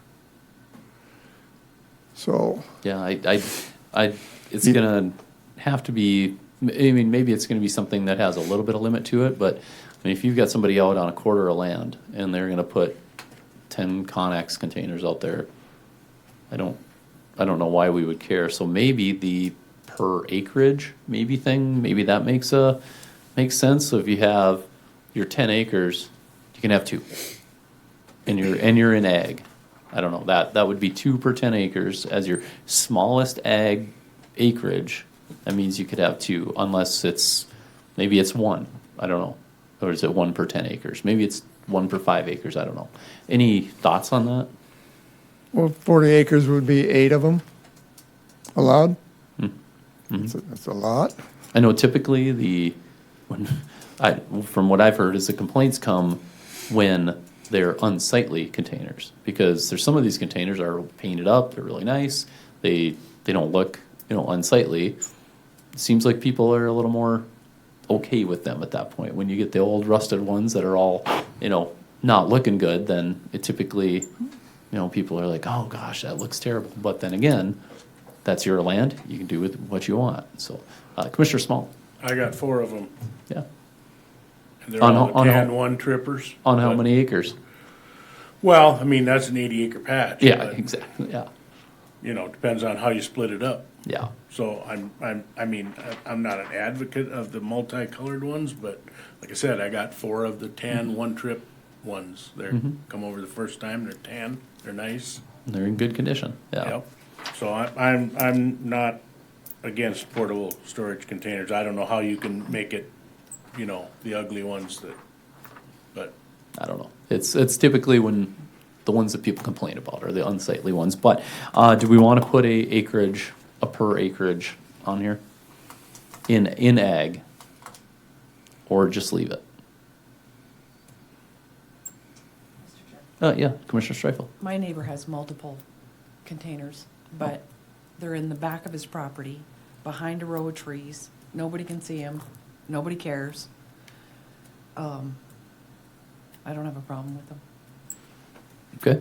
Do we want to leave it in as it's written in ag? So that line 15 would just stay as it's written? I would leave it. Okay. We sure can leave it. Okay, so then we would move on to page 14, under major home occupations. Do we need to call this out, because isn't that under the major home occupations? So when you go into the piece that says major home occupations, is this stuff called out, or is this would be It different is. for ag, right? Mr. Chair, it is, Yes. but under ag, you got section 4, special use, and I put it in there as a listing, Okay. so. I just was looking at it says major home occupations, and it has all the things kind of called out in it. Are all those call outs already in the major home occupation piece? So do we, I don't know, it just seems like it would simplify if we just took all that wording out and just said major home occupations, but Sure. unless it's any different than, No, it's the same, What's in but there? I'm glad to take oh no, that it's just a off. lot less wordy. Yeah, Commissioner Small? I might be a little bit behind here, but we're talking about major home occupant in ag land. This is ag, we're still talking ag zone. Right. So the farmer can't have more than one external employee? It's, Mr. Chair, these are for home occupations. These are for somebody who wants to run a small business out of their home, not farming. Well, know, I get a little confused with some of that stuff, I apologize, but, Yeah. but when we're talking ag, do we have an acre size on this thing somewhere, or? Yeah, ag would be 10 acres, take 10 acres and up, Or more. 10 acres to the moon, If yeah. he's running, 1,000 acres, and he looks at this and says, okay, now I got to have a SCP to be a farmer? That's confusing. That's my point. Could we put on there major home occupations other than agriculture related? Sure. That would clear it up. I'll just put after the major occupancy, I'll just put other than agricultural associated work. Sure. Yep. Mr. Chair. Yeah, Commissioner Rich, yeah. I'm just looking at this, by right in ag, with 10 acres or more, you can have a salvage yard and a junk yard These are special use. Special use. These are with a special use, yeah, okay.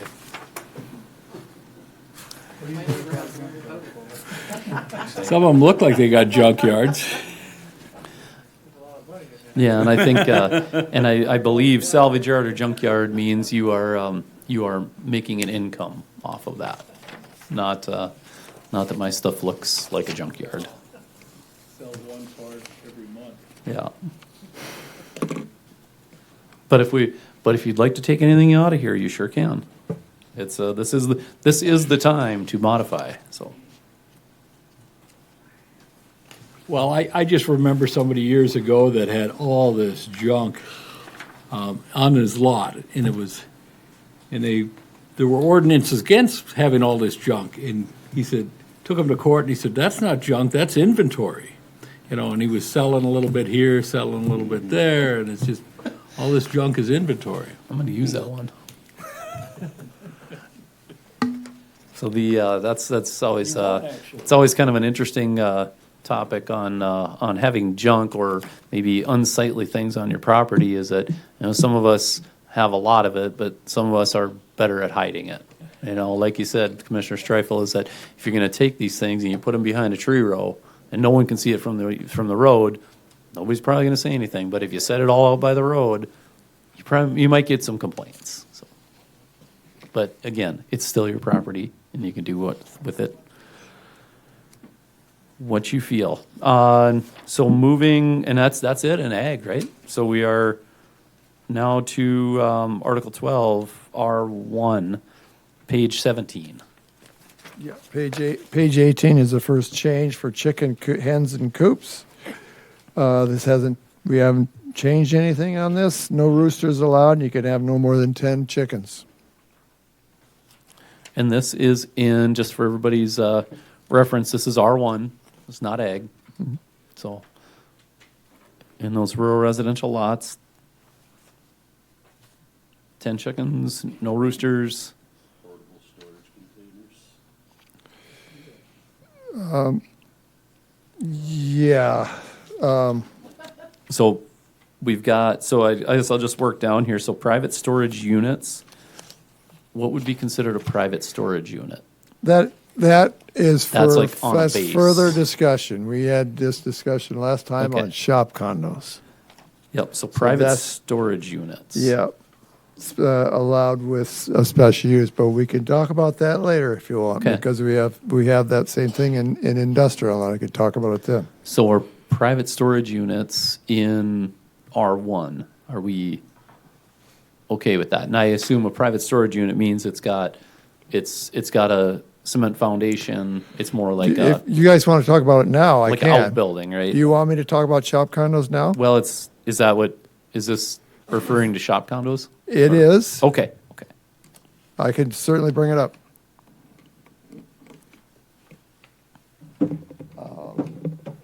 Oh, he's bringing out the big book. Well,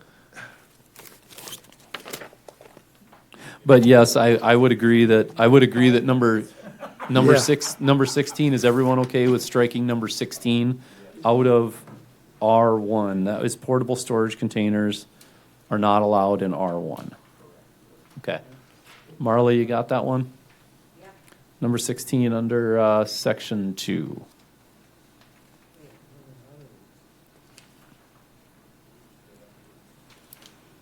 Thank you.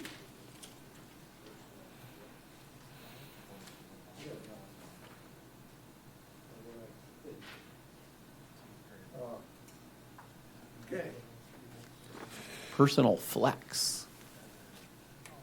this is a draft, Mr. Chair, this is a draft under the city of Bismarck. I don't really want to follow it, but I mean, it's a good start. Shop condos are extremely problematic. They cause a lot of, starting with code violations, they started with people living in them, running businesses out of them, all kinds of things. It runs the entire gamut. Because in Bismarck, in the city, in a shop condo, there is no residential allowed, correct? As I They are understand. only allowed in an industrial district. There's no residential use allowed. Oh, absolutely. You cannot But this live is in a shop condo. Yeah, no, from under no circumstances. Right, yeah, okay. You're not just code violations, you're Yes. ordinance violations, you're in some building code Got it, violations. yep. And they cause a whole host of issues with building codes. Because if all of a sudden they've turned this shop condo into a paint spray operation or a welding shop or auto repair, all things that require sprinklers. And so we have to be very careful with them. They're not in our ordinances now, but it was brought up at the last meeting that we should.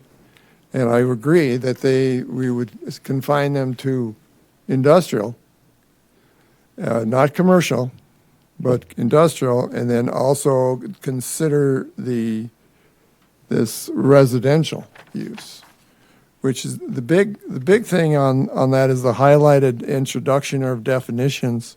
It's non-habitable, non-commercial building used as an individual or household for personal storage, hobbies, craft work, or private recreation, man caves, etc., not open to the public. The uses are intended to be for use by residents of an adjacent neighborhood. So You got to be kind of right next to a neighbor. Now, we had a call on up there at the ranch. That's zoned commercial there. That strip of land on the front's 83 and then 131st. That's all commercial. And so there was calls about shop condos there, and I said, we don't allow them. But we are considering that in these ordinances. So that would be a pretty good, I mean, they'd have to rezone it to residential, but that would allow those people right adjacent to that neighborhood to turn these into shop condos, not shop condos, but into private storage units. And they can do their man caves, and they can do put all their toys in there and all this other stuff. So you have to confine them to certain areas, certain districts, and they should absolutely follow these specific standards. When I worked in the city of Minot, there was an unending amount of problems with them. It just every minute, almost every week, we'd get one person's living in them, and you had to get the fire department down there and the police down there and all this other stuff. And so they're kind of a free for all. And so this is a draft. This is what the city has. That's a draft, and they're working on their ordinances. Okay. And I asked for a copy of what they're working on, and so, I mean, it's good. It's actually a good, well written, and it does spell it all out. But it is confined to a residential area. Sure. And you know, as much as I can appreciate from your standpoint that they're problematic, they are wildly popular. Uh-huh. And that's why I said at the last meeting is that if we come into a public hearing and you're gonna have to rezone to industrial to have a shop condo, we're gonna hear a lot of comments. And so I'm glad we've got some other potential options here. Mr. Chair. Yeah, Commissioner Munson. So what is the difference between a personal flex and an accessory building? Well, accessory buildings, you're not allowed to do all, I mean, it's accessory building is on your own private property. This is like for a row of Okay. one after the other. And it's, yeah. Thank you. Yep. Okay. Yeah, Commissioner Bittner, yeah. Thanks. So we're specifically talking about this personal flex, right? And that would be essentially storage units for the neighborhood. Yep. Like, okay, so if I owned a lot in a subdivision and I decided I wanted to put storage units there instead of a house, that this would be allowed? I mean, A row of these personal storage units inside the subdivision? yeah. I suppose if you had the large enough lot, I mean, it wouldn't be changing the zoning. Because what is the coverage? I guess I haven't read through this whole thing, but is there a coverage? Looks like it says, look at a minimum width of 60 feet of hard surfaced area. That's between the. There's no dimension. no certain coverage percentage, No, right? there's the maximum 25 feet tall. They have to face each other if they're going to be row on row. The garage doors have to face each other. They can't turn them out. But there's no restrictions to the size. But I would say that under your consideration, if the lot's big enough, they'd have to have enough room to be driving through and driving out and parking and all that. I don't know if you'd have a big enough lot in a residential subdivision to accommodate that. But And the difference between having them in residential or like, say, R1 or RR, and commercial would be that on commercial, then if you built this, then you could put pretty much any business that you want in it. absolutely, Mr. Chair, the commercial is a different animal. Now right. there's no restriction to some of the things you could do because Sure. you've got the whole list of everything in commercial that would be allowed in each one of those little units with nothing but a garage door. But this, in a personal flex, a personal storage, I think I'm getting this right, personal storage unit, or private storage unit, excuse me, is you could not run a minor or major home occupation out of there because it's not your home, right? No. Even though it's on residential. It's kind of- Okay, yeah, go ahead. It's kind of an interesting concept, because as a subdivision gets built, it's inevitable that people need storage. I mean, that's got to be why these storage units are so prolific everywhere. So it seems like, I've often wondered, why are they not allowed near houses either? Mr. Chair? Yeah, So Commissioner at Munson. Mitch, at Misty Waters, the storage areas that are right by the docks, is that commercial or is that residential? That was the city. commercial, but that was a problem for the city, that the problem with that would, somehow that got approved. But It that was- is commercial though? It is commercial, Okay. but they use it for private stuff, so that got slipped under the I don't radar, remember well, not if it under the was- radar, but somehow it was approved by the city. And so, you know, it's, the commercial use is not, It was approved because everybody wanted it. Sure. Right. The residents wanted it, Well, you know? yeah, but the important thing Misty Waters. is not open to the public on Sure. this definition. Sure, this means personal use. Private Personal use and personal personal use, use, yeah. yeah. Decisions were made to She sheds and man caves. get this. And thing so off if the- someone wanted to open a business in one of these, this is like, I'm just thinking about, okay, if you took this out into whatever the edges of the, maybe the subdivisions, maybe just even out from that, and you wanted to say, oh, I want to make a line of these that people can open businesses in, this covers the whole, I mean, this is the whole county, we got to think about that. This is, you know, you got somebody out by Sterling or Moffett or Wing, that wants to put up some shop condos and rent them out to people that want to have a place to run their business out of. That's where I kind of start to get into the point of that, well, it seems they should be more commercial then, but, I don't know. Well, all the locations you said are under their own jurisdiction. They can open up if they want, but the idea is that shop condo should never be considered as commercial use, in my opinion, because it runs the gamut of everything. I mean, it was so bad in the city of Minot that we had to, because they wouldn't tell you what the occupancy is because they didn't know. Mm-hmm. And so it got so bad from what they turned them into that we required sprinklers in these buildings before we issued the occupancy. Because they were just violation after violation. So with this personal flex, would this be, if we were to say, okay, yeah, we'd love to just take this as it's written and put it into our zoning or our ordinance, where would this fit? Where would this Well, in personal flex? Article 12. Okay, so it would be private storage units? Yep. And then we would just, so would it be private storage units and then we would just have another section that has this in it to say, here's what your private storage units can and can't have? Yep. Yeah, Right. the I district. Industrial. We did, yeah. So But we're in R1. we're in R1 here, yeah. So it's basically, it's allowed in R1, But as a With a special private use. storage unit. private storage unit, storage. but personal flex this would be different? No, personal flex is that private storage unit. Okay, Allowed with a special use permit. okay.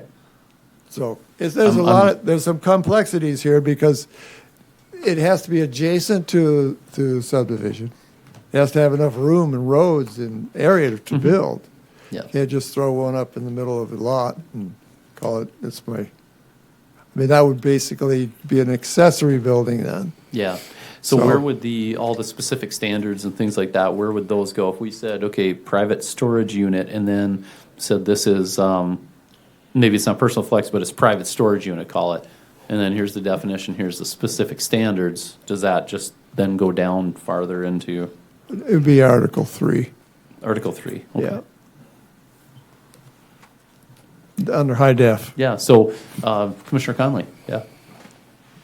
Actually, it can be something to where it does go into the Bismarck realm, and you could say not in Burleigh County. The Bowden edition in Bismarck, it's RT residential. So it's both commercial and residential. It's residential and office mix is what it is. So that's a newer looking subdivision, but, I mean, if you want county to be county, something to consider is no shop condos in the county. If you want a shop condo, consider what Bismarck's doing. I mean, it's up to you. Well, what do we think? I know figured this was probably gonna be the big discussion of the evening, but yes. Mr. Chair, Yeah. I think allowed with special use permit, it still gives us that final control. So I don't have an issue adding it, as long as it has with a special use permit. And then we would say private storage units, then this sheet would, instead of saying personal flex, it would just turn into the personal or private storage units, right? This would say private storage units, and then this says, here's the definition, here's the specific standards, and this goes to Article 3, right? Yeah, Commissioner Are Bennett. we mixing are we still talking about shop condos or storage units now? What's Storage units. Well, private storage units storage equals units. shop condo, Well, is what. No, is- they're two separate. there's two separate. Two separate Shop things. condos My is notion of industrial. a storage unit is where you drive there and you take out your Christmas stuff and put your Halloween stuff, right, or whatever they do. So shop condo is a, you know, some of them are pretty impressive, you know. But that's industrial again, shop condo. Right, Right. so I'm But just trying to you're- keep straight of what we're. But you're saying If we're only. in R1 though, we're saying private storage unit, and then Mitch, you said private storage unit is shop condo. Well, it's a specialized name to me, it's a specialized name for it. I mean, shop condos are more, like I said, for industrial use. Whereas this is a shop condo on limited allowances and scope Okay. of what you're gonna allow. So Yeah, but it says here non-habitable, yep, non-commercial. Yep. That's a shop condo. Oh, I think I understand where we're having the discrepancy here now. You're talking about multiple shops side by side that are not homes. exactly. Correct. But they're There's adjacent, a lot of that around here. but they're adjacent to the neighborhood. They're not in the middle of nowhere. They're adjacent, they're in a residential area. Because the way that term is being used more now today is a residential construction inside a shop.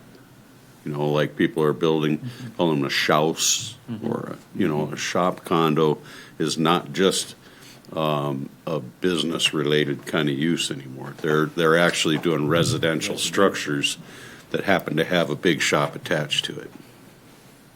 Yeah, these are separate than that. These are when they say non-habitable, there's no living. You're not sleeping there, you don't have your family in there.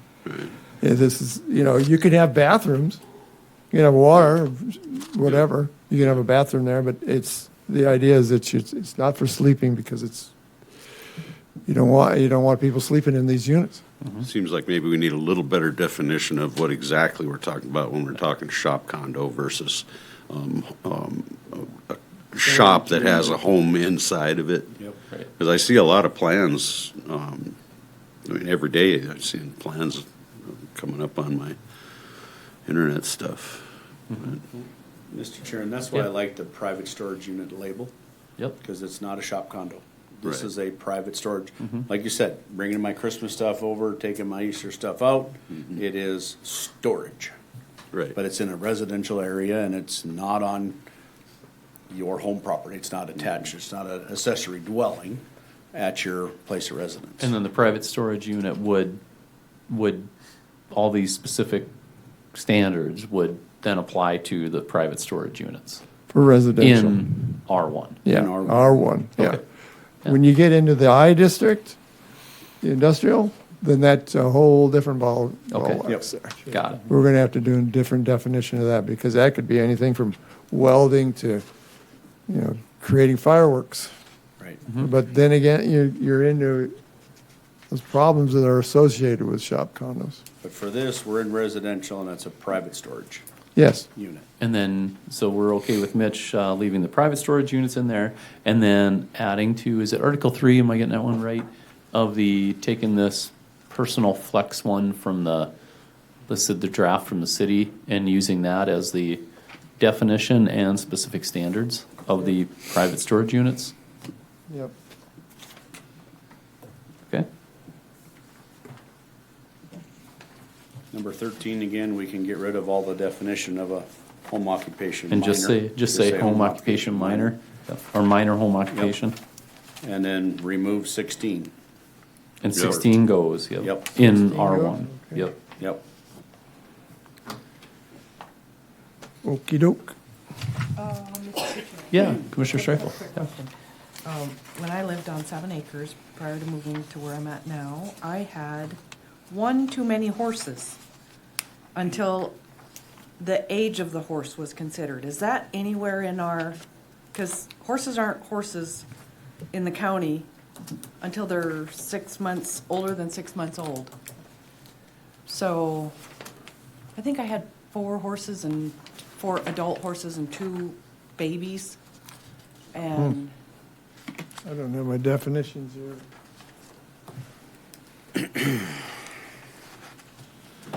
Well, we're not going to call you a cowboy if you don't start calling them what they are.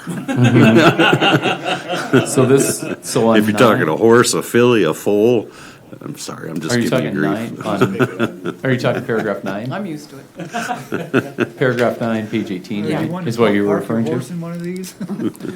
So you got, On a private storage unit. 2 horses, let's see, permitted on any premises which contains at least 2 acres, and an additional horse be allowed at the rate of 1 horse for every 3 acres, right? Okay.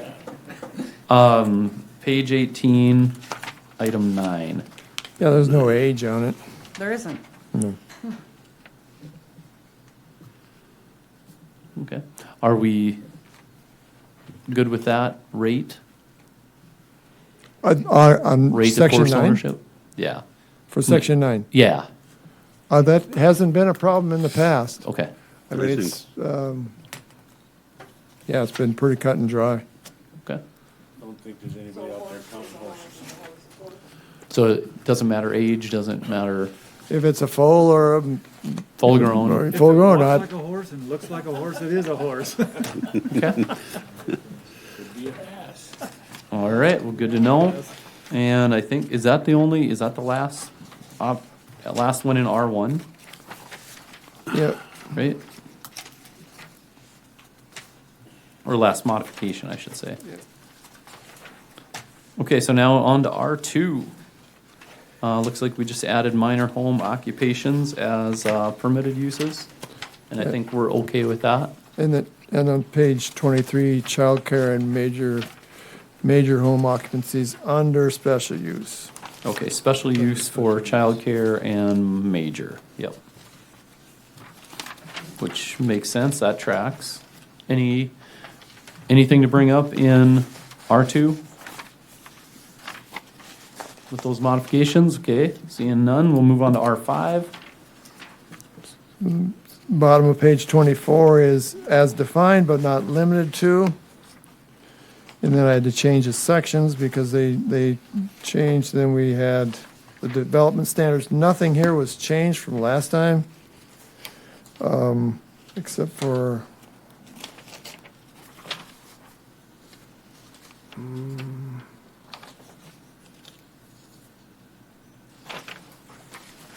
nothing was changed. So, Okay, all the highlighted is the same as last time? yep. Commissioner Rich, what's up?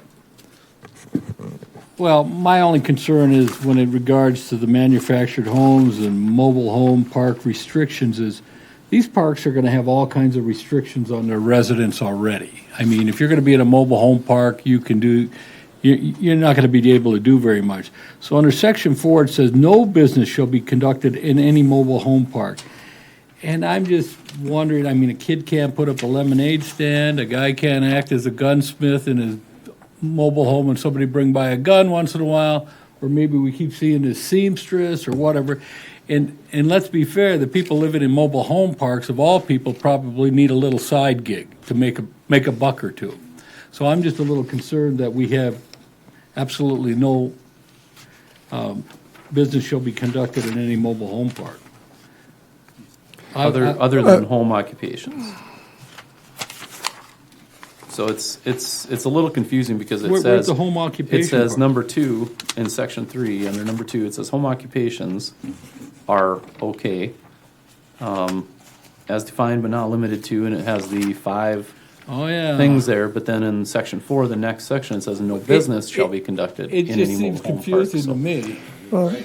what, do you have to call it out, no business other than, not home occupations? I don't know.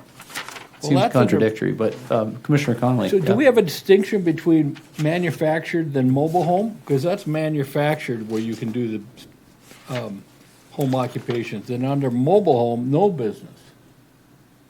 Are you seeing that as a distinction, Mitch, the manufactured park compared to the mobile home park?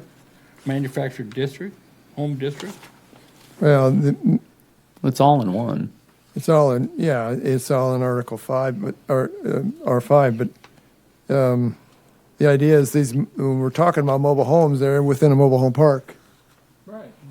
So these are the standards for a mobile home park. They are allowed on R1 lots, they are not R1, but they're allowed in ag lots. Commissioner Conley, yeah. If I remember right, Commissioner Bittner, didn't you say that in the county, there's no manufactured home parks? And that's where the notation to where we kept it in was just so we had a place setter.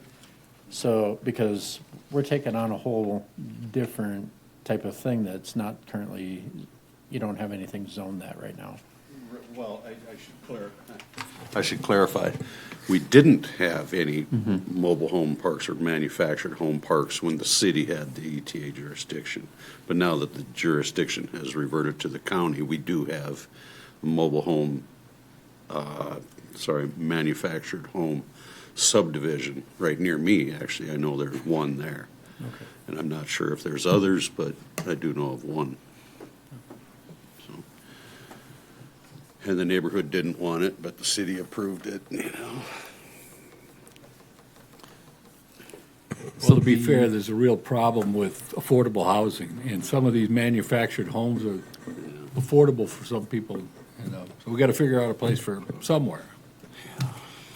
So we've got it, they're allowed now, or they're, is what we're talking about, is that we're looking to allow.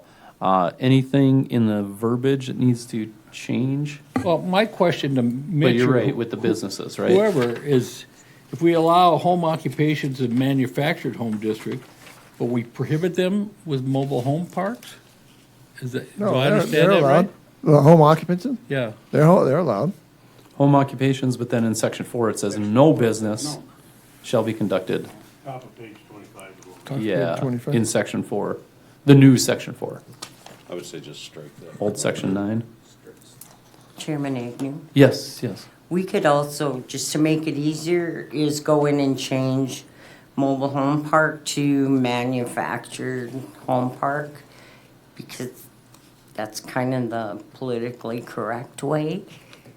That's They're how it's titled. manufactured homes Well, they're now, definitely That's instead of two like different, trailer they're parks, two different mobile things, homes. because one's got wheels and one doesn't. Yeah, the Article 15 is titled MH Manufactured Home District. I think we would leave it on that, but I would suggest in section 4, number 1, just strike number 1. Because we already said in the section before that, here's the home occupations that you can have, so we might as well just strike that number 1 that says no business shall be conducted in mobile home parks, because we already told them what you can do. I'm good with that, because the mobile home park, the owners of the park are gonna have all kinds of restrictions on these folks.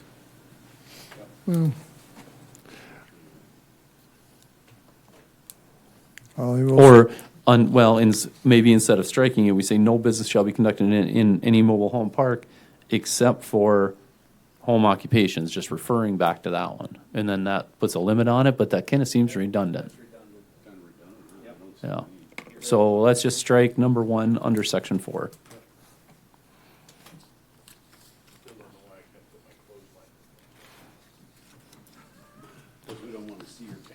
Just gonna have to use your dryer. Just gonna have to use your dryer. Mr. Chair, I just want to Yes. add that anybody reads that, so they think that a business is allowed then. Because it says, I mean, if it's defined as a home occupancy, then it's allowed. If it's defined as a business, then it's not allowed. You can't have a grocery store or a gas station in a mobile home park. Is that what you're saying? I'm saying that if it's not defined as a home occupancy, then it's a business. And at least you have that, say, with no businesses are allowed. okay, so if you say the no businesses shall be conducted in a mobile home park, and then just put at the end, other than home occupations, I think that clears it up then, because then it's clear in saying that we already told you in the section before what you could do. I don't know. I mean, We'll have to put it on the next agenda then. yeah. Anything else going down into the different sections here? Did none of this change from last time, right? The highlighted? No. Mr. Chair? Yes. Going Commissioner back to Munson. section 4, number 1. Yeah. Would no commercial business make more sense? As a definition? Would that cover it, Mitch? Would that be clear enough to anybody reading that saying no commercial business? Yeah. I mean, Let's it do does. that then. Let's. I mean, it's, yeah, I mean, it's a, business is commercial use, so. Right. Yeah. I mean, it's, you're making Well, a transaction. Rich, yeah. When I grew up on the south side of Mandan, they had a little laundromat in the mobile home park, which would be a bit of a business, and I think one even had a small grocery thing. So I mean, if they did that, what would we care? It'd be beneficial to the residents I would of say the park. at that point, come and ask for a variance. Okay. Special use, something. Well, they're going to be going through a plating process and all that, so a rezone most likely, and it's, if they want to create one of these districts, then that would be, yeah, consideration, so. So, This you know is what I mean? this is a long section, Yeah, surprisingly. Do you want me to change business to no commercial I think use? say just commercial business, because then with Okay. what you described was more of commercial type businesses. What about industrial business? It's a good point. Commercial or industrial?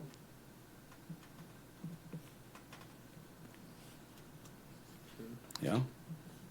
Sounds good.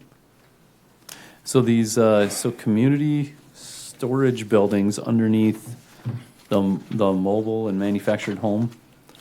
So a community storage building, that's not a private storage building? Or what did we call it last time here? Was it private storage building? Mr. Chairman, before we Yeah. get that. Oh, there, sorry, yeah. On the bottom of page 27, it also says, "No business shall be conducted in any mobile home park." Once again, On 27? on page 27 at the bottom. Yep. Is that? That's a bit of a redundancy. We could- Mitch, did this print differently? Because Why is it number 4? section 9 turned into section 4 before. You see that? Section 9?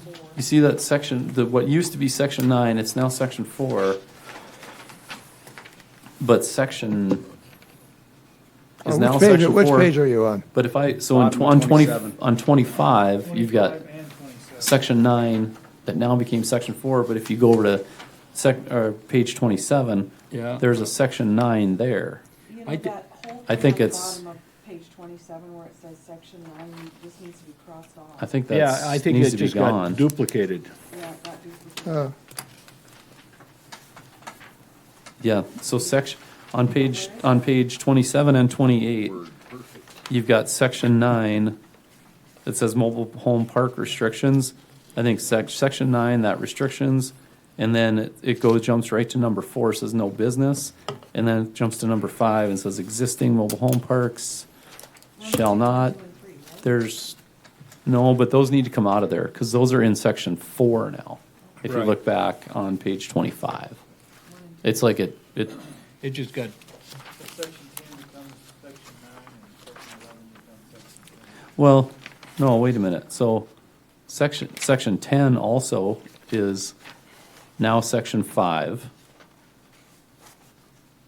Yeah, so section 9 and section 10 need to come out of here, you gotta do. because they're now section 4 and section 5.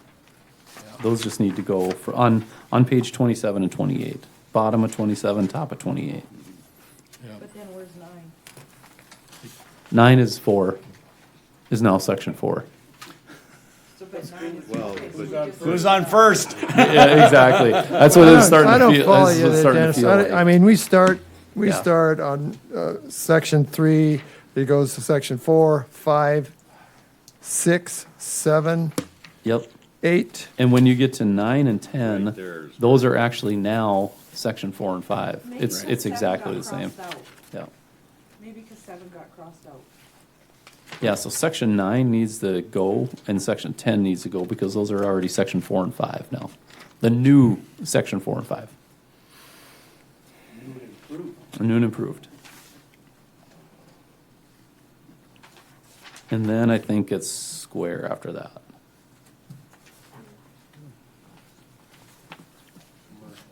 Yeah, so from the bottom of 27 where it says section 9 all the way to on the top of 28 where it says all the way down to where it says in like manner. That all needs to go, because it's already called out in section 4 and 5. All right, anything else? Not that I know of. The community storage I building? think Mitch just put that in there to see if we were actually reading. I think. Yep.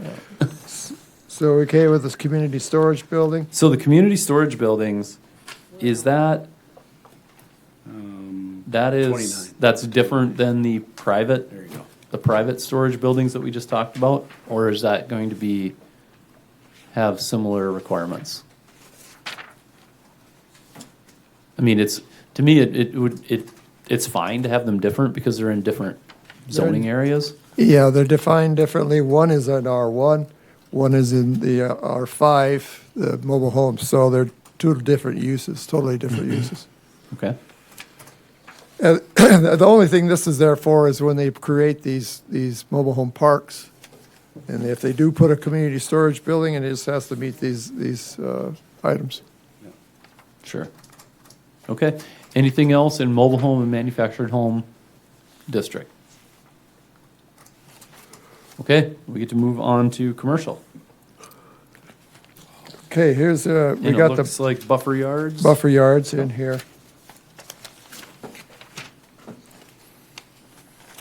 And that was in the definitions that we went through earlier. Right, And this was where I was mentioning from that one way back in the beginning that there's a notation, responsibility of proposed higher intensity use and shall be located on the lot of that higher intensity use. Do we include that on all of these buffer zones? This current one on 30, there's one additional one.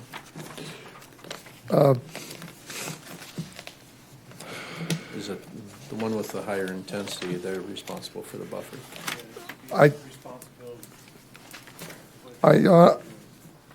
Commissioner, Mr. Chair, I think that if this defined in Article 3, the buffer strips, the buffer yards, where it has that higher use, intensity use is a requirement, we could just put, move that to,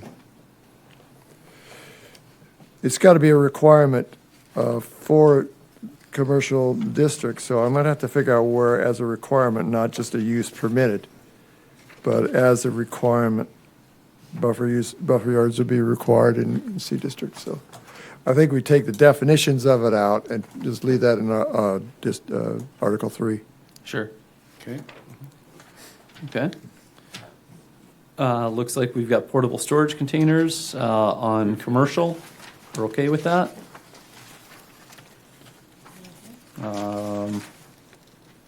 our temp farm and garden produce sales, commercial greenhouse with nursery.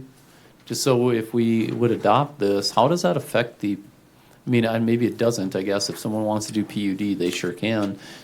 But seems like what was talked about tonight would fall more into commercial then, right? Well, to rezone it commercial means it's allowed, any use in commercial is allowed if it doesn't require a special Right. use. With the Baldwin example that we had tonight. For the Baldwin example tonight, they could use anything that's considered commercial use. Yeah, It would be allowed on a C district. right. As a PUD, it's more defined on exactly what. Absolutely. Yeah. Yeah, and it has to meet what they have to draw on their site plan. They have to draw on their any applicable use. It has to be spelled out and approved at that time. Now, if they want to change it in the future, they can amend it. But they'll come back to this board. Yeah. Just- Commissioner Rich? Yeah. Mr. Chairman, Mitch, Commissioners, I'm just still wondering the rationale behind, the allowable ones are like temporary sales of certain items, but temporary farm and garden produce sales, you need a special use. I don't know why we'd want to do that. So you're thinking We maybe allow combine railroad, a it? bus station, railroad line, Are you thinking kind of combine it with 20? well, just, Come it take just, two and put it, say, temporary sales of certain items, I mean, it just, including farm and garden produce, or? well, you probably wouldn't even have to list it. Temporary sales of certain items, that could be almost, it could be anything, other than you exclude them down here as So you take two. produce sales, I mean. Under special use, you would strike 2, line 2. Well, we don't want to put a special use requirement on farm produce sales, right? I would, Yeah. I would Mr. not think so, not, especially if it's in an industrial area Or or commercial. Mr. Chair, Yes, yep. temporary farm and garden produce, those are for large-scale auctions, farm equipment. It could be anything. Garden produce sales could be something that you put in the parking lot of Runnings, or But it could be a farmer's market, the way I look at it. if it's in commercial If it's in district. yeah. commercial, correct, yes. But it's for these large-scale auctions, that sort of thing. Whereas the temporary sales of certain items, I mean, pumpkins, or whatever, apples or whatever. Well, the way it's worded, It's- temporary farm and garden produce sales. So if it was a large-scale operation, it probably wouldn't be temporary. So If just you're take temp out of it? Or leave it? I think just strike the whole number 2. It would fall under the number 20 up above. Right. We're not going to have garden sales in the So strike 2 under special use? You could, seasonal nursery and bedding stock sales, I don't know. We allow medical groups and rail lines and all kinds of animal hospitals, and why would we come down on somebody that's selling, nursery stock? Mr. Chair, Yes. there's problems that are associated with these, for parking, for traffic, for, it could become a permanent use in somebody's parking lot. And so it's kind of, the idea is that you want to allow these, but only on a temporary use. Same thing, and the farm, and that to me is large equipment, large farm equipment, tractors, combines, that sort of thing. And so you gotta strike it out. It means temporary sales of certain items could be allowed anywhere in a C district. So. Well, we could take number 2 and number 4 and just put them up and make them 23 and 24. Because these are To seasonal, not temporary. require a special use. Yeah. Well, Mr. What's, Chair. yeah, Commissioner Munson, yeah? But I could, under number 20, temporary sales, it's a right. I don't need a special use permit. So what if I'm selling carrots? Who would, I'm selling it for temporary purpose. what you're saying is that who would come ask for a special use permit when I could just say, well, I'm selling certain items? I'm selling right? certain items. So it's contradictory.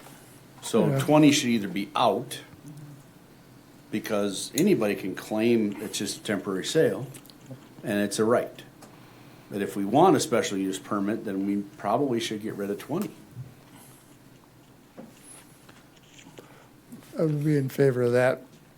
Well, you could get rid of, you could put 20 down below and put 2 and 4 up above without a special use. Because these are seasonal and temporary ag-related, well, certainly the farm-related stuff. I'd rather have the special use for the temporary. I'd rather get rid of 20. I don't understand why we're trying to control, this is commercial.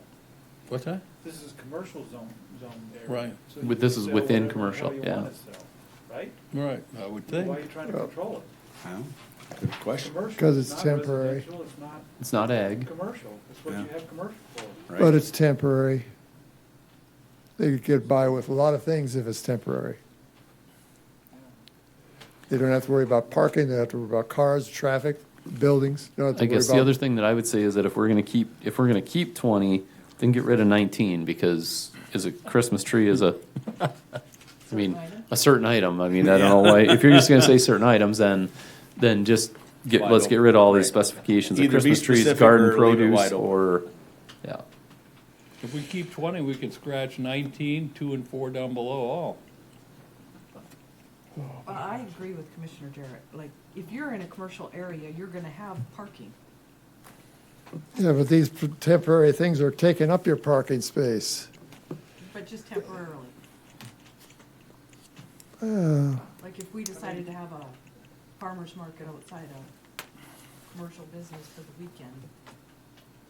I mean, no business is gonna hurt themselves, they need parking, so they're gonna figure it out. Yeah, you're gonna have to get permission from I mean, somebody to set up. you've already your applied when you did your building or. whatever. Runnings loves it when you have a semi in the parking lot selling strawberries, because everybody's gonna go to Runnings Yeah. too. Yeah. You know, they're So not gonna what do hurt we, themselves. what do we want to do here? Do we want to strike some of these, consolidate some of them, move them to allow permitted? What do we want to do here? Because there's, under special use, there's 10 special uses. Do we want to take some of those, either strike them, move them up into permitted? What are we thinking? Well, you know what's, excuse me, Mr. Yes, Chairman? yeah. What's confusing me, uses permitted, retail A, service group A, gasoline filling station, then the special use permission, they say, you need a filling station. You can have a gasoline filling station permitted, but now a filling station needs a special use permit under number 4. Yeah, you're right. I guess I didn't quite catch that one. So it that's a seems like slip up. 3 should be struck out of there, Yeah. out of special use. I would volley this, is that we strike 2, 3, and 4 out of special use. Or and we can just- move them up And above. just get rid of them, and strike 19 out of permitted use, because that's all covered under temporary sales of certain items. Very true. Can't argue with And Yep. it's, so we strike 2, 3, 4, 2, 3, 4 And under 19 section above. 4, or special uses. Yep. And So- strike 19 above. And strike 19, because that'll fall under temporary sales. Right. right. And filling station is already covered in number 3 in uses permitted. Yeah, I struck that out. Okay. All right. I would, in, number 1, in that section 4, special use, I think that should have an R instead of an F on that of. And what now? See where it says medical marijuana manufacturing center. Or, Or oh yeah, should be it's or, or. not of. Yep, yep. Okay, Yep. yep. Good catch. Okay, we're okay with the rest of the special uses Yep. under commercial. Get some renumbering here. Okay, so that takes us to the end of commercial. We're okay with that? Yep. Okay. In industrial, Yeah, I'll strike out the information below buffer yards. I'm going to figure out where that would be as a requirement, but I'll just strike all those definitions out. nice. And then it jumps over to allowed use of religious institution, micropub, domestic distillery, brewer, tap room, animal services, and private storage units. Again, shop Which are condos. Shop condos. shop condos. So we could put shop condos in there, but it's kind of a I think we free would, for all. I think we need to rename it, because if we're calling it one thing in Residential. residential and we're calling it the same thing here, that's confusing. So I Yep. think we're gonna Yeah. need to call it somehow something different. Shop condo should be in industrial. So under number 24, instead of private storage units, just say shop condominiums. And then we're gonna need a definition for that. We need some more high def. Yeah, some definitely high def on that, because that's, we're going to have to dig into that one. Okay? We don't want to create a whole bunch of issues for fire department and for us either. Right. But don't the shop condominiums, don't those kind of fall in that flex, that personal flex thing that you gave us? Yeah. A little bit of that kind of It's calls the them idea out. is it's like one single unit and they do welding or woodworking. or- Actually, that doesn't, yeah, you're right, that doesn't work, because in industrial, you would allow businesses in there. Yeah, Yeah, fire, okay, okay. Yep, whatever, fireworks, that sort of as thing. long as it's industrial. Yeah, Or in an yeah, industrial zoned area. Yep. Okay. So now, under the special uses, all these temporary pieces, Okay. are there any of those that we need to take away? I think, or do we? I honestly, Mr. Chair, Yes. we don't allow them in any other district, but we should be allowed to have them somewhere. I'm just thinking about, is there a way to maybe consolidate it? Mis- Yeah, Mr. Commissioner Rich. Chairman, we allow a temporary Christmas tree sales in the commercial. We should certainly allow them without a special use permit in the industrial. And then garden and produce, the same thing. And seasonal nursery and bedding stock, the same thing. That should be allowed without a special use permit, because we don't require a special use permit in the commercial. Do we want to go back to kind of what we did on commercial and say that the temporary sales of certain items, and just put that in uses permitted? Sure. Because that's what we did in commercial. Yep. And then just scratch the temporary stuff. And then 4, 5, 6, 7, 8, and 9 would actually scratch out of special uses, so they would just go away. I like it. And it's, how did we word that? It was just, I think it was temporary sales of certain items, I think. Right? Yeah. Correct. Because we have temporary sales of certain items as a permitted use in commercial already. So it's all the tree sales, anything that's a temporary sales you want out of there. 6 Yep. and 4, 5, 6, 7, 8, and 9. And the temporary religious meetings is kind of addressed above under religious institution, I mean, Yeah. Or, religious. oh, sorry, 5, you're right, is not a, 5 is a little bit different. yep, than- sorry. Yep. I guess they're selling stuff, but. But religious institution is already up in 19 as a permitted use.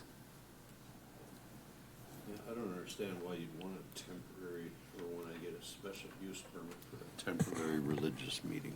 I don't know. Well, you've got to go in and I guess- get a Mr. permit. Mr. and, What Chair. is, what is, Mr. Chair, down. what's down- that trying to You control, got like I a guess, sunrise Easter service or something that somebody's got out, I don't, what? on your Well- industrial land? Jim Jones. Yeah. Oh, Mr. Chair, Yes. if anybody's ever been down to the south, they have these temporary tents, the revivals, you might Oh, yeah. understand, and they're huge, they're massive. And that's what we're talking about, where they have to set up a tent and, yeah.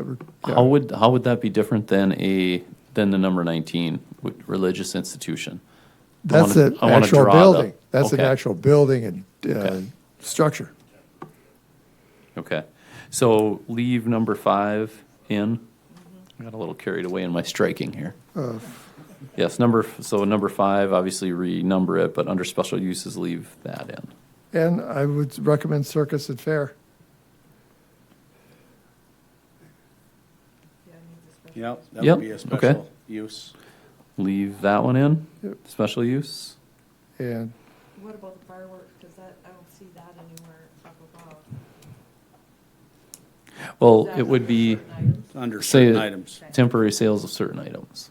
Yep. That would have to be added into, Although that's Use kind is of a big permitted. deal, because if something goes sideways on one of those, you kind of want to have a. do we, so how does that handled today?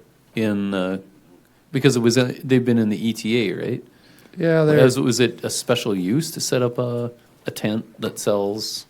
they need permits, Okay, the fire department. I don't know about special use on the city, I don't think so, but they have to be licensed they should be licensed, I think they should have permit. okay. So somebody has to have an overview of what they're doing there and how they're selling it and all that. And I know the fire department issues permits for them, but that might be the case. So do we need it in here then if they have to go to the fire department? Mr. Chairman, Yes. I just talked to City of Bismarck today. They issue permits for temporary fireworks sites, so, and they always have. They just have to turn in a site plan of where they're going to place it. Oh, okay. But they do apply for a permit, and the City of Bismarck issues them a permit. They don't have to go through the special use process.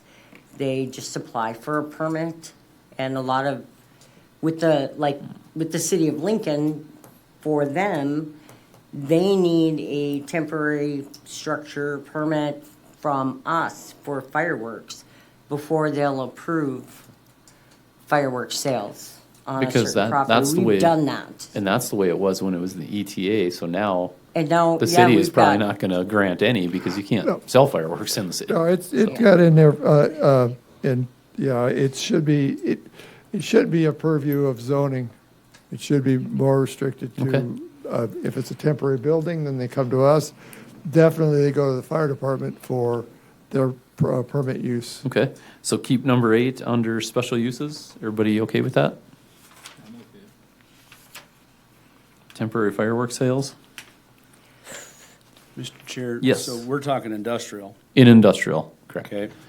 What about Do we commercial? have- Yeah, where is it at in commercial? Because it's not listed. Yeah, And we only have one industrial area, if I remember right, that's out in Minoka. That's correct. So what's So- gonna happen to the Well, ones that you got from couple the more, I think, ETA? but- The existing, That's what I'm asking, so I'm assuming they're already commercial, so we need to list Yes. fireworks in In commercial. commercial, under special use, you're thinking? I would think so. excuse me, Yeah, yes. the City of Bismarck is sending me down all the firework permits that they issued last year. So we'll have sites. Some of these firework places have had the same site for years. Oh, yeah. And they don't usually come in to get their permits until June. So we have to consider that, especially for this year. And are those permits on, that's commercial land usually that they're on, as far as I know. Some of Some them are on personal. yeah. Yeah. Or some are on ag, aren't they? Yeah. I'll Yeah. have to look when I get them. So we're gonna need to actually put that into ag and commercial, under special use, temporary fireworks. Since it's fireworks and it's specific to certain holidays, why not just make it special use regardless of district? Other than residential. Right. I mean, I'm good with that, as long as it's under special ag, use here. ag, industrial, and commercial. I think they should be special use in all 3 of those, For temporary fireworks. temporary fireworks. Because that's pretty much sticking with precedent. And we're gonna have to issue permits soon. Yes, absolutely. Because we're only like 6 days a year when you're talking New Year's and 4th of July. And the dangerous one is 4th of July, generally. Okay. So going a little farther down into industrial use, have any of these changed? Any of the highlighted since last meeting? I don't think they had.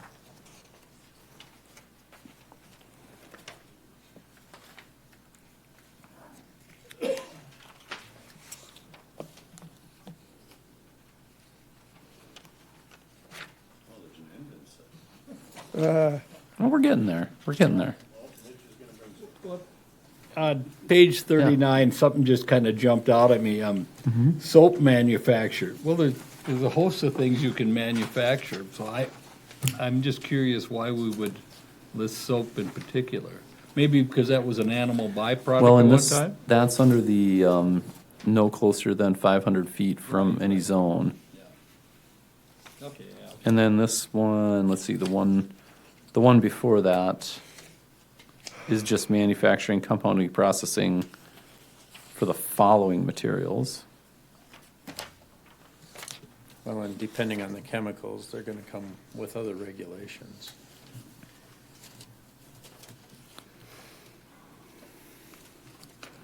And those are what we have in the county already, right? No, the yellow. Or that is- was in the the- yellow is added. That was the city, that was the city piece, right? That was the city piece, Yeah. yeah, because Okay. they have two industrial zones that are now ours. Right, okay. Mr. Chair. Yeah, Commissioner Streifel. On the number 2, under industrial use group, Mhm. is the or behind an 8-foot fence, is that okay for A through I? Because it's only showing on A. Oh, equipment storage, contractors' equipment storage yard. Yeah, Mr. Chair, I put it behind contractors' equipment storage yard. You can put them on all. You could just put it at the very beginning. These are completely within a building, though. If you see on the beginning of, The wholly Item enclosed in a two. building, yeah, yeah. it's supposed to be enclosed. And a contractor's equipment storage yard, instead of the building, it could be a fence. But any of these, yeah, because you've got yard, you've got building material sales yard, pipe storage yard, feed and fuel yard, Yeah, like a public building utility materials service yard. sales I think anything that has yard in it, I would say that you put the 8-foot fence. Well, Yes. building materials are problematic, for one thing. The, Wind. The wind, they get blown, yeah, Right, all but that. you got, like, just for example, Dakota fence. You got that kind of a building materials in a sales yard. You're not gonna be able to enclose that in a building. So I think that needs to have the 8-foot fence. So if you said A through E, need to have the 8-foot fence or not? Concrete products know. inside a building? Right, concrete pot, you Or look at you're that just- place up by the ranch, they don't have, all their stuff is out.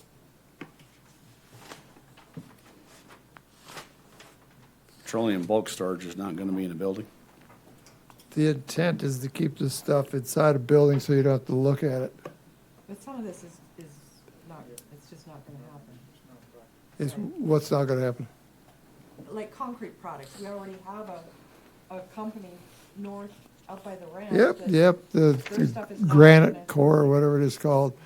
Yeah, well, that'd be grandfathered in. Well, I thought we couldn't grandfather stuff But- in. Yeah, What about the can. next one, though? I mean, that's what we gotta think about. Yeah, if they want to expand it, then it's not grandfathered in. But the idea is that, would you rather have all that concrete equipment and products storing outside in the open with nothing around it, with weeds growing around, or do you want it inside a building? That's the question. Or behind a fence. To I me, don't it's, think it needs to be inside of a building, I think that's ridiculous. so which ones do we want behind the 8-foot fence? Is this In industrial, yeah.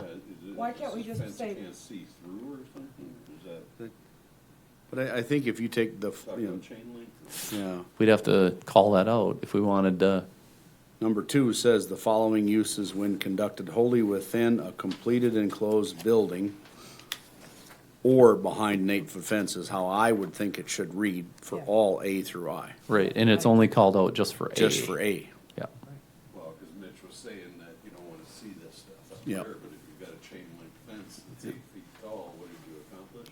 And it's industrial. If it's not chain like link, you it's in didn't the accomplish neighborhood. anything, because you see through it. But Unless you do. Well, it would have to be behind a unless you visual, do What Screen Oxentenko of- does down off of 16th to where they have the slats. the slats within the Privacy chain. fence. What is that privacy called, a fence. privacy fence? Is that, so if we just said, wholly, with, contained, or yeah, conducted wholly within a completely enclosed building, I don't know how to word this, Or but behind like, anything in the yard has to be behind a privacy fence. Privacy fence, 8-foot privacy fence.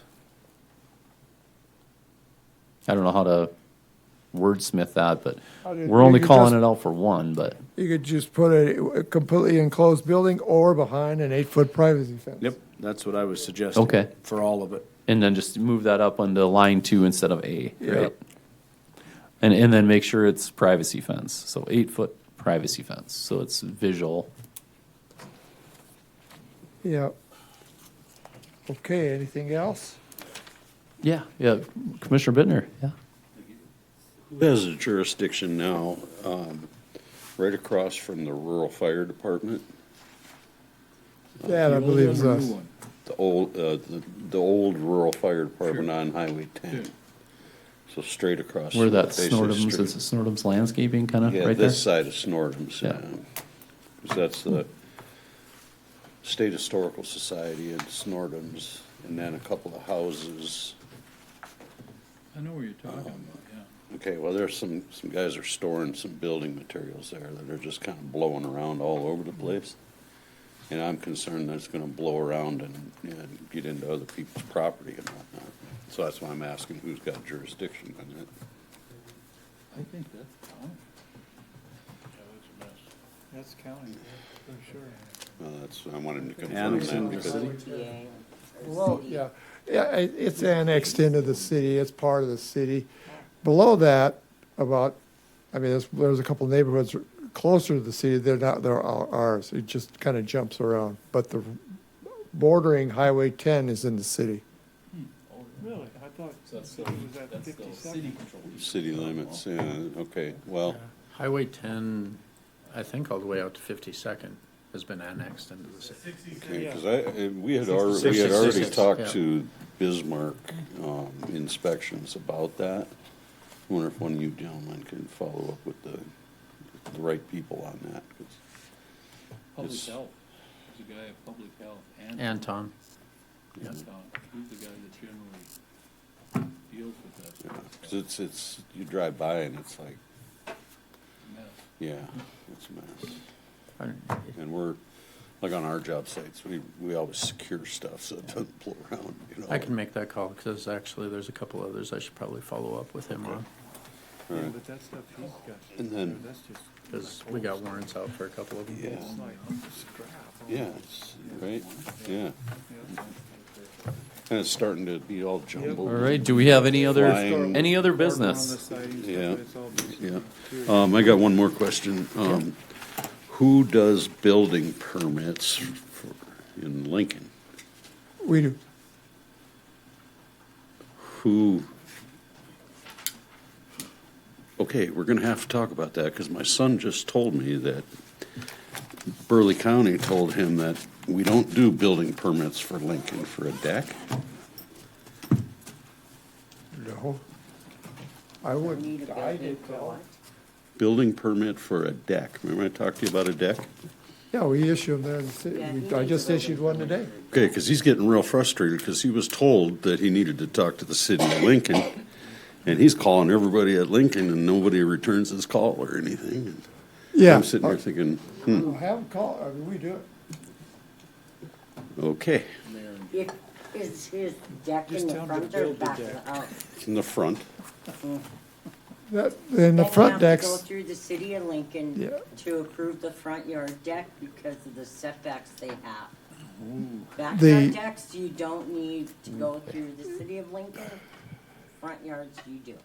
it's the process, they go to the city of Lincoln for a site location and the zoning. So they review that. You have to get a lot exhibit, and they review it, and they charge you $150. And then the building permit part of it comes to us. Who do you talk to? At the city? Yes. The engineer. I could have your son call me and I could give the number tomorrow. All right. That brings up one interesting point, Mitch. Yes. You just built some new shop condos in Lincoln. So Yeah. you guys Yeah. approved that? We had, there's, a couple areas out there. On Humbert Circle, there's one. I got a friend bought. Is there any further business? I have something. Yes. I wonder what we can do to, because we're coming up with this new area that you're now in control of, that we're now in control of. And we've got these ordinances that are now on the books, and I think we need to have a way that we follow our ordinances in enforcing them also, where we're not waiting for someone like Feist here, where he's $200,000 in the hole because of non-enforcement. In the ordinances, it says that planning and zoning staff investigates and then turns it over to the state's attorney for prosecution. So I'm wondering, do we have a process? Is there a point where we're not? Actually, We have, Mr. Chair, we have a process. We do respond to complaints. We have, in the last 2 weeks, 16 complaints that we have to respond to. We have nobody to do it except our 3 people. That's where I'm concerned, Yeah. because this has But been it- going on, like he said, for years. like it's And he has filed complaints. Yeah, well, if you want to talk about that, there's 2 people that play there on that whole problem up there. There's 2 people that are involved. And therein lies the problem. And so neither one of them talk. It's whatever, But it's still, not, if it's not an someone is excuse. violating our zoning ordinances, we have to have a process. We've been dealing with that since 2023. And very, in a, not a forceful way, but in a very, we're here, we're watching what you do kind of thing.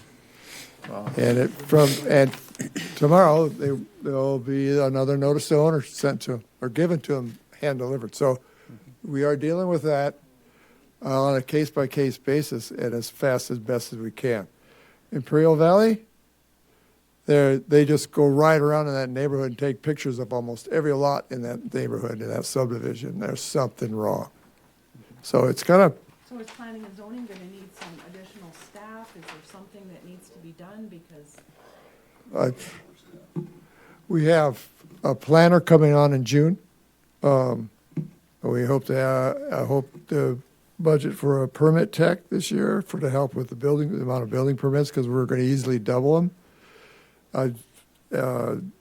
So it's those 2 people, but to hire a code enforcement officer, I don't think we're at that level yet. it's frustrating when, as a commissioner, you're taking the calls and you know people are having problems, and it's just over and over and over again. And if we would just deal with the complaint and then investigate it and turn it over to the state's attorney like our zoning ordinance calls for, we may stop some of those things earlier. Well, we do have the legal assistance on retainer. And so we have to, that's a discussion with the state's attorney, how she wants to proceed on that. But that's what our ordinances say. That's what it says in there, as to how we're gonna handle it. Yeah, I know how to handle it. It's in the ordinance, it's clearly spelled out. It's the logistics of it. And so, another one is, does this commission, the county commission have the aggressiveness towards some of these things that have been there for years? We had 16 open code violations that were handed to us from the city of Bismarck. That one of them is in that we already have a complaint on again. And so they never were able to fix it in the city of Bismarck, and now it's ours. So these are things that are not at the level of hiring a code enforcer, but it's, the legal staff, the legal assistance is the part that we need help on. Yeah, Commissioner Conley. Yeah. I actually called Mitch about the topic, the last consent agenda up in Baldwin, and with it being a 4-year, that's why it's really fitting that it's under the PUD, because everything that we're going through now, when we're talking like high-intensity buffers, well, that would fall to not the feist, that would fall to the other, and we can include that as part of the conditions when that public use permit comes up. So we have the flexibility of exercising some of the very things that we discussed under those circumstances.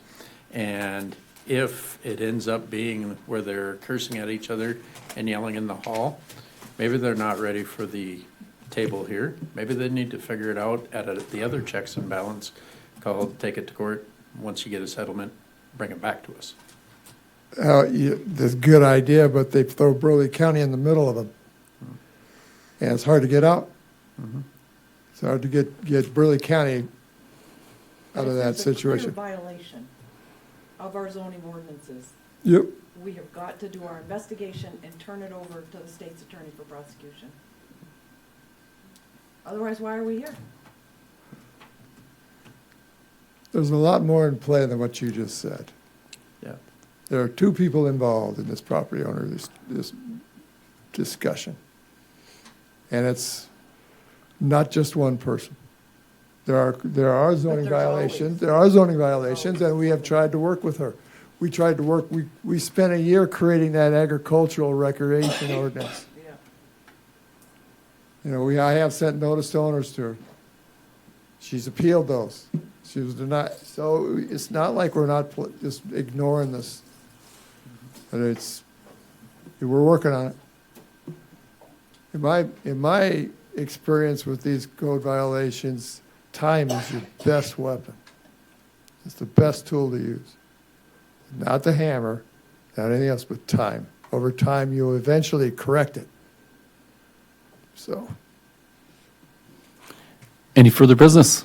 does that make sense? No, because you've got massive losses happening when you don't enforce the zoning ordinances. And I'm not siding with one or the other, I'm just saying, when you're getting, as a commissioner, when you're getting the calls and nothing is getting done, or that's sure what, because I've been in your office a few times about this, and so I just think that if Morton County, when they get a violation for a zoning ordinance, they investigate it and they turn it over to the state's attorney. Well, good for Morton County. I don't know how, I've never been experienced with Morton County's the way they do these things. But we are working on the feist problem up there, if you want to call it. We are working on that. She'll be receiving an NTO here by tomorrow. So we have spent close to 8 months just getting this PUD put together. And it's, I don't know, they're dragging feet or whatever. It wasn't up until this week that we got the final preliminary plat even to review. So it's, yeah. All right, is there any further business?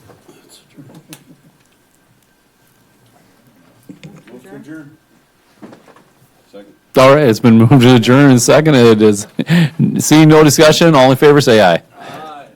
Any opposition? Hearing none, we are adjourned.